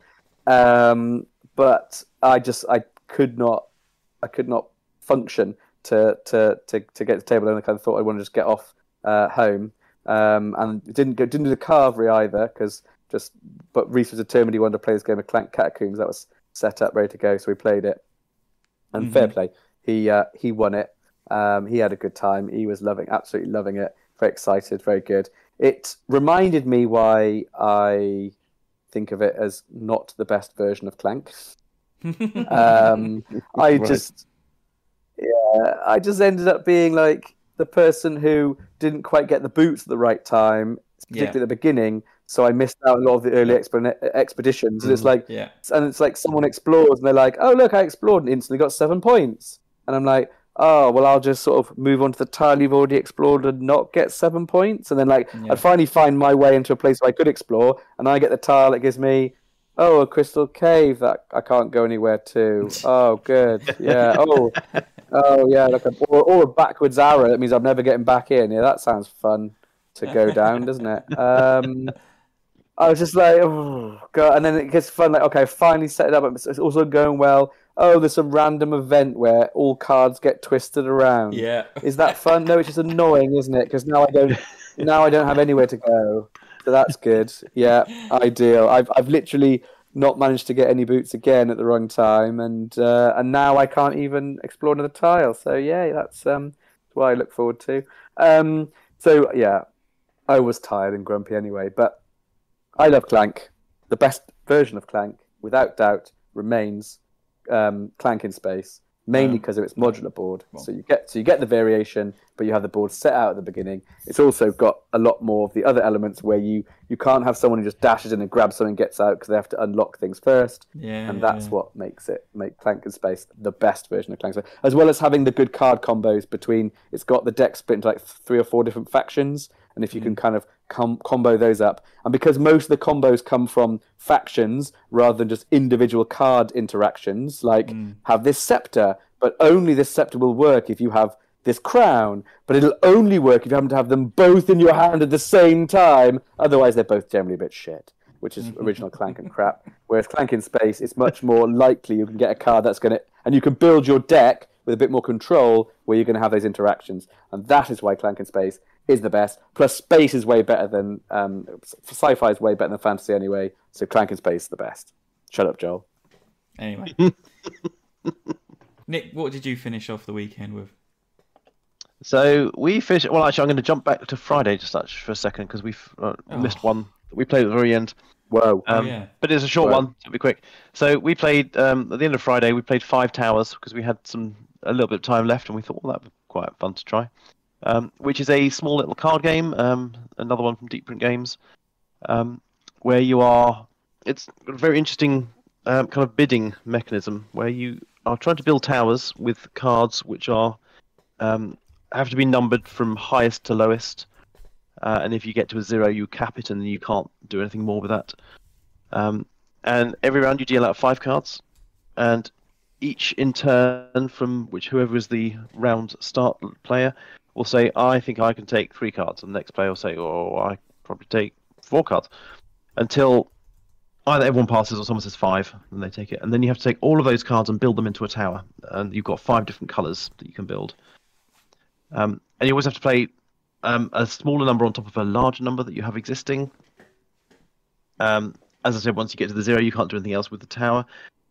If you take a pile, you can always destroy one of your existing cards as a -1 for the end, but then you might be able to play more into that tower.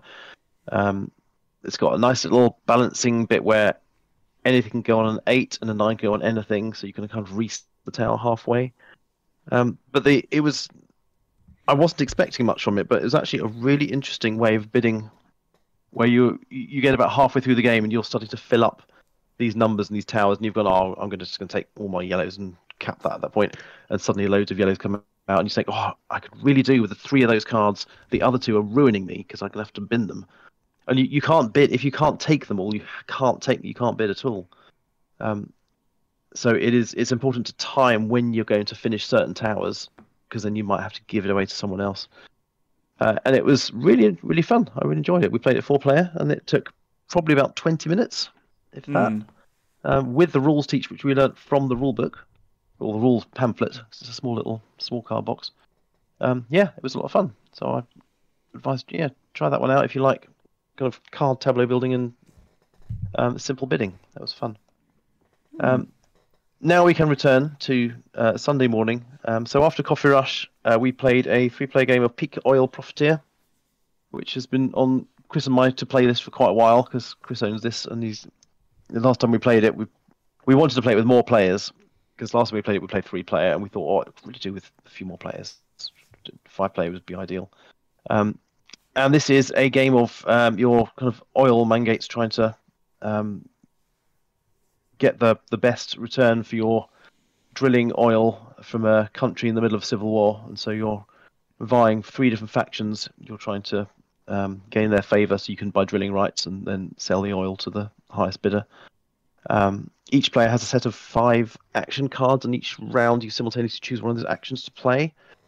And you then reveal in numerical order what you're going to do, and there are ways to break ties. But basically, you're trying to. There's a way to gain money by selling arms to them to certain factions. If you own the military leader, you can get drilling rights. If you own the politician, you can get free drilling rights. All these kind of things are interacting, and it's a very interactive game where you're trying to predict what the players are doing.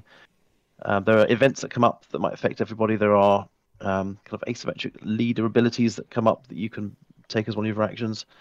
And the order you do things is very, very interesting. It's very cleverly done. You have to decide what you're going to do, and you can kind of tell what other people are doing. They've got an oil rig sitting there. They're very likely to want to then sell their oil, ship their oil to a port next round, but the other person owns that port and will steal money from them if they do that. And so you're trying to balance that out as you play. It's really fun. I really still love to play it with 4 or 5 players, because I think it would be much more interactive. But even with 3, we had a good time playing that. So if you don't mind the theme of drilling for oil in the middle of a civil war and selling guns to all and sundry, then it's a very mechanically very interesting game. I love it. Good I love that theme. I'm all over it. Yeah, you see, you don't use that theme very often, do you? Not trains. No. No, exactly. Not another bloody train. Yeah. And then we finished off the Sunday with a game of Rococo. We just happened to see it in one of the boxes. And there's only 3 of us at that point. So we thought, we'll break it out. Ian owns the deluxe edition, but we obviously didn't have that there. Me too. And so Ian said, "Oh yeah, that's fine. I can teach it." And I've played it a couple of times before, but I needed rules refresh. I don't think Chris had played it. So we played through that. It was great fun. We got to the end and realised we'd missed one of the rules, which was the theme for the Sunday, I think. Which one? Again, when you complete a dress, you can either sell it for cash or you can claim its VP and put it on display. And we were just putting them all. So whether we took cash or did VP, we still placed them out on the board. And you only manipulate them out on the board if you don't sell them for cash. Yeah. No, you were just one big cheater. We all played it together the same way. And we were going, we filled the board quite well, because we filled almost all the slots. And I don't think it affected, because the scores were quite tight with 3 at the end. That's a lot. With 3. But yeah, it was still fun fighting for the things. And we got to the end again, and we were saying, well, how do we know which ones we sold and which one we had VP for? And realised that we'd done it wrong. But that's because none of us have played it in ages. But it's still great fun. It's such a good game. I really like that game. Such a good game. I've never ever. If you were to tell me, "Oh, I'm going to make you a game about dressmaking, and you're going to rate it as one of your favourite games," I would laugh you out the room. But it's bloody brilliant. Yeah, really unique theme, and just a very clever really good resource gathering, like really good ways in which you gather resource. I love the way the market changes, like the cost of things. And the priorities of going first, but you want to go first for everything. I like the way like you've got your action cards, but not all your action cards are equal. Some can only do certain things, and then you've got, oh, do I do this now? But I'm not going to be able to do that. Oh, but I have to use that for that, but I really need it for that. It's brilliant. Really good. Yeah, really good game. So even though we played that's that constant. It was great. Yeah, that's that constant thing I was talking about on that, that I wanted Flamecraft to kind of have. Is when you're playing Rococo, you're constantly like, oh, don't do it. Don't take that dress. Don't take that. Don't go there. Don't go there. Oh, no, he's bloody taken that card. It ruins everything. I needed that because then I was going to get that. I was going to do that. And I was going to do that. Oh, God, the whole thing's ruined. I love that excitement. As their hand goes towards it and they're like, oh, no, maybe I'll go over here. You're like, yeah. Oh, you really would like that. Yeah. That looks like some great lace. You'd love a bit of lace. Go get a bit of lace. Stay away from my card. Yeah, great game. So, yeah. And that was it. Oh. It was indeed. It's very good. Yeah, it was. So, discussions that are happening afterwards and kind of happening a bit now on the Discord channel is Matt is thinking of actually doing an autumn weekend. Pretty much the same. Christoph was suggesting at the end of October, so Essen would have been, and games in from would have some games in from Essen that can be played. So that would probably replace his October Saturday that he used to do as a gaming day. So that's just being talked about at the minute. A lot of people already said yes, that they loved autumn weekend. And then on the way home, we actually took Matt Prowse home, who is the organiser of the Torbay Weekender. And like throughout the weekend, I was chatting to him about the weekend. I said, "Oh, it was a fabulous weekend. I loved it. Great venue, great, just a great event kind of thing."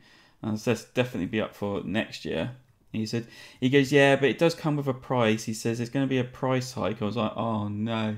He says, "Yeah, £2 extra on each ticket." I was like, "That's it, man. I can't do it. That's it. I'm out." Disgusting. But inflation got mad. He was saying, he goes, so what they did this year is they had a bolt on Sunday evening. So if you wanted to stay till Monday, you could pay and stay. Like, I can't remember how much now, extra night. But he might take that away and have a bolt on Thursday evening, so you can come and start the game Thursday afternoon to Sunday afternoon. No, I think he was talking about doing both, actually. Oh, was he talking about Yeah, both? so he was going to have what he was thinking of calling like a big box. So you could bolt on the Thursday and stay until go home, finish on the Sunday. But then you could also do the add-on if you wanted and stay the Sunday night. Or you could just do the Friday to Sunday. Yeah, because he did say on Monday morning. So he's going to give a few choices. Like 4 people were only playing games. So the bolt on Sunday would just be so you can stay, you can play, and then travel home on the Monday. But so yeah, that's in the works. And he also said something about he's been approached. It's not finalised. The thing is, I was going to say, the thing is now I've grown my own friend. I can come to more of these things. So that'd be quite. Yeah, exactly. Yeah, I don't have to rely on somebody else, because Rachel likes a game and she plays a game. But I mean, when I try to get her to come, she sort of says, "Oh well, I'd rather if we had just had a weekend, the two of us, that we were going off and doing something else." So I was like, "Oh, okay, fair enough." So I won't waste a board game week on you. It's how Reese ended up coming. But yeah, he turned out to be quite a reliable companion. So he can come again, and I'll be up for going to something else again. I mean, the Torbay one could be good for the whole family. Because you were saying that. It's all got the facilities there, so Rach can go off and have a massage while you keep the kids under control for that hour and things like that, and chill out. When is that one? Beginning of February. Yeah. Oh, that's the problem. Is it's so close to the other one? I know. It is a bit of an expensive month for gaming. 31st. So the Friday is the 31st of January. Yeah, 31st of January is the next one. So yeah, it is a bit of an expensive month, but I mean, it's both great weekends in their own little way. He was also said he was being approached by a murder mystery company, and offering their services to provide a murder mystery event at dinner time at the evening meal. He says, my issue with a lot of the murder mystery things is now, like, because we used to do them a lot as a family, all those murder mystery boxes and things like that, and go to like murder mystery dinner parties. Is that like a lot of them didn't necessarily make a lot of sense? Like everybody had like a thing that they could all be it. There wasn't really like any like obvious clue, and just at the end it was like this one happened to be right, and it's a bit annoying. And like since the Exit games, I've really gone off all those kind of murder mystery stuff. No, but I'm way more. I'll take an Exit any day. I think this is actually a properly set up, organised one. So like the escape rooms, this is actually a company that goes around and they actually bring real actors in. Because like Matt was at first like, oh, how much is this going to cost me kind of thing. And he actually said he was actually surprised by how much they said they wanted. And like, okay, I can try and fit this in. So he said not everyone that comes has to do it. He says I might do it over a couple of nights and split it, but he says it's an option and I need to see whether people will be interested. I said, yeah, I'll be definitely up for having a go. That'd be fun. So yeah, that was the plans. And then he's also talking about doing a autumn fixture, but like in a different part of the country. So he's going further up north and setting up an event there. So yeah, that was that. I was going to do a bit at the end, comparing all like the Southwest gaming events that have come and like just. We should maybe do that as a separate podcast we want to do that. It's got late because everyone will get bored and I'm tired. 2 hours already, so yeah, this damn game playing thing. Anyway, so I think that. I mean, how inconsiderate that everyone should play so many games over a board gaming weekend. No. And then have something to talk about, you know? I just want to talk about my quiz and how good I was at it. So, yeah, me too. I was really good at your quiz as well. Yeah. So, anyway. Well, since I've got back, I've already had my game of Dark Tower. Sorry, Claire. Have you? Yeah, my friend Alex and came over because he came with me last year. Yeah. And then Andrew also games with us as well. Came over, three of us. We had a 3-player. Oh my god, we played against it's just a quick aside, so I know everyone wants to go. We played against. You know how like I've always said it's pretty easy. Yeah. We played against like one of the bosses who I haven't looked it up, but I imagine he's got to be the hardest. Literally ridiculously hard. One of his cards for fighting him at the end is the equivalent of putting on. It starts off if you don't modify it at all. Immediately add to the board. What would it be? 4 times 6. So what's that? 6 is 12. 24. 24 skulls onto the buildings onto the board. Oh my goodness. Wow. The game starts with 24 skulls. The game starts with 24 skulls, so you have to have every single one sitting in a pile, or you instantly lose. Like, it's just ridiculous. Like, oh my goodness. Really crazy. Yeah. So that's one of his cards. We were like, right, that is not gone well. Did you lose?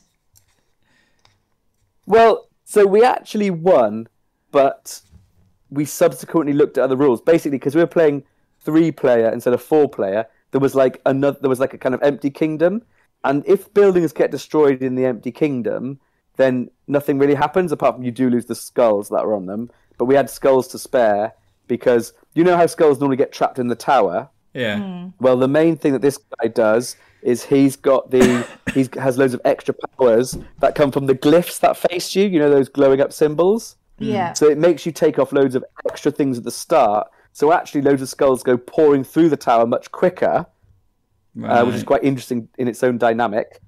So what we basically did was we left that kingdom to rot. And because we had loads of skulls, we didn't care about losing the skulls, and we just let his buildings blow up, and the monsters go wild in his area. Because we're like, well, we don't really care about that because that doesn't really affect us because it doesn't give any of us a corruption or anything like that, or it won't make any of us lose a life.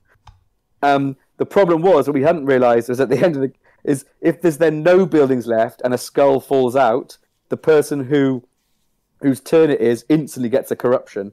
So it gives you a bit of leeway, but then it absolutely screws you. And obviously there was no doors left, and it was pouring out onto that side. So there's a few times we would have got more corruptions. Whether we could have dealt with it, I don't know. And then we did something else wrong. That was... I can't remember the other thing we did wrong was, but there was another rule we played wrong as well. So we've decided we didn't win, and we need to do it again. Awesome. Yeah, it was a really good... I remember how much I loved that game when I played it. Wish I'd played it on Sunday now. It's a good game. Yeah, just waiting for it to come out onto retail. It's taken a while. So, right, I think it's time to close this up. I think everyone's had enough. It's 2 hours in. And so, yeah, thank you for listening to the podcast. I do hope you enjoyed it, and I do hope it's intrigued you to maybe look at the gaming events that we've been to and we've discussed this evening. All the games we discussed in this show, you'll be able to find links in the show notes, thanks to Nick, because you got to watch him beaver away and put all the links in. It's amazing. Anyway, so any comments and that you want to throw away, go to our Discord channel, email, Twitter, Facebook, social media sites. It's all appreciated. And yeah, it's just time to say goodbye, guys. Bye. Bye. And bye from me. Delay much? Yeah. There's a more worse delay than you were when you were in New Zealand. That is true. Right, let's have a sync stop. So we'll Stop time. Oh, hang on, wait. Oh, hang on, where is it? Where the bloody hell is it? Probably needs an update. Here it is. No, right, we got, no, that's the call. Where's stop? Oh, it doesn't look like it's a press record. But I definitely pressed record because it was TikToking and I turned the TikToking off. Hang on. Give me a second. I think I've got more than one window up of GarageBand. What has gone here? It was TikToking. TikToked and I turned it off and everything. Wait. Hang on. Chuffing heck. I don't understand. It was going tick-tock, tick. It was sliding along. It's a good thing I record both sides. Yeah, exactly. Oh, hang on. I've got something here, but I think it stopped a little while ago. I don't know why it stopped. Oh, I don't know. Anyway, well, so mine Nick, stopped anyway. You guys can do your synchronized stop. Yeah, Nick, we can do sync stop. 3, 2, 1.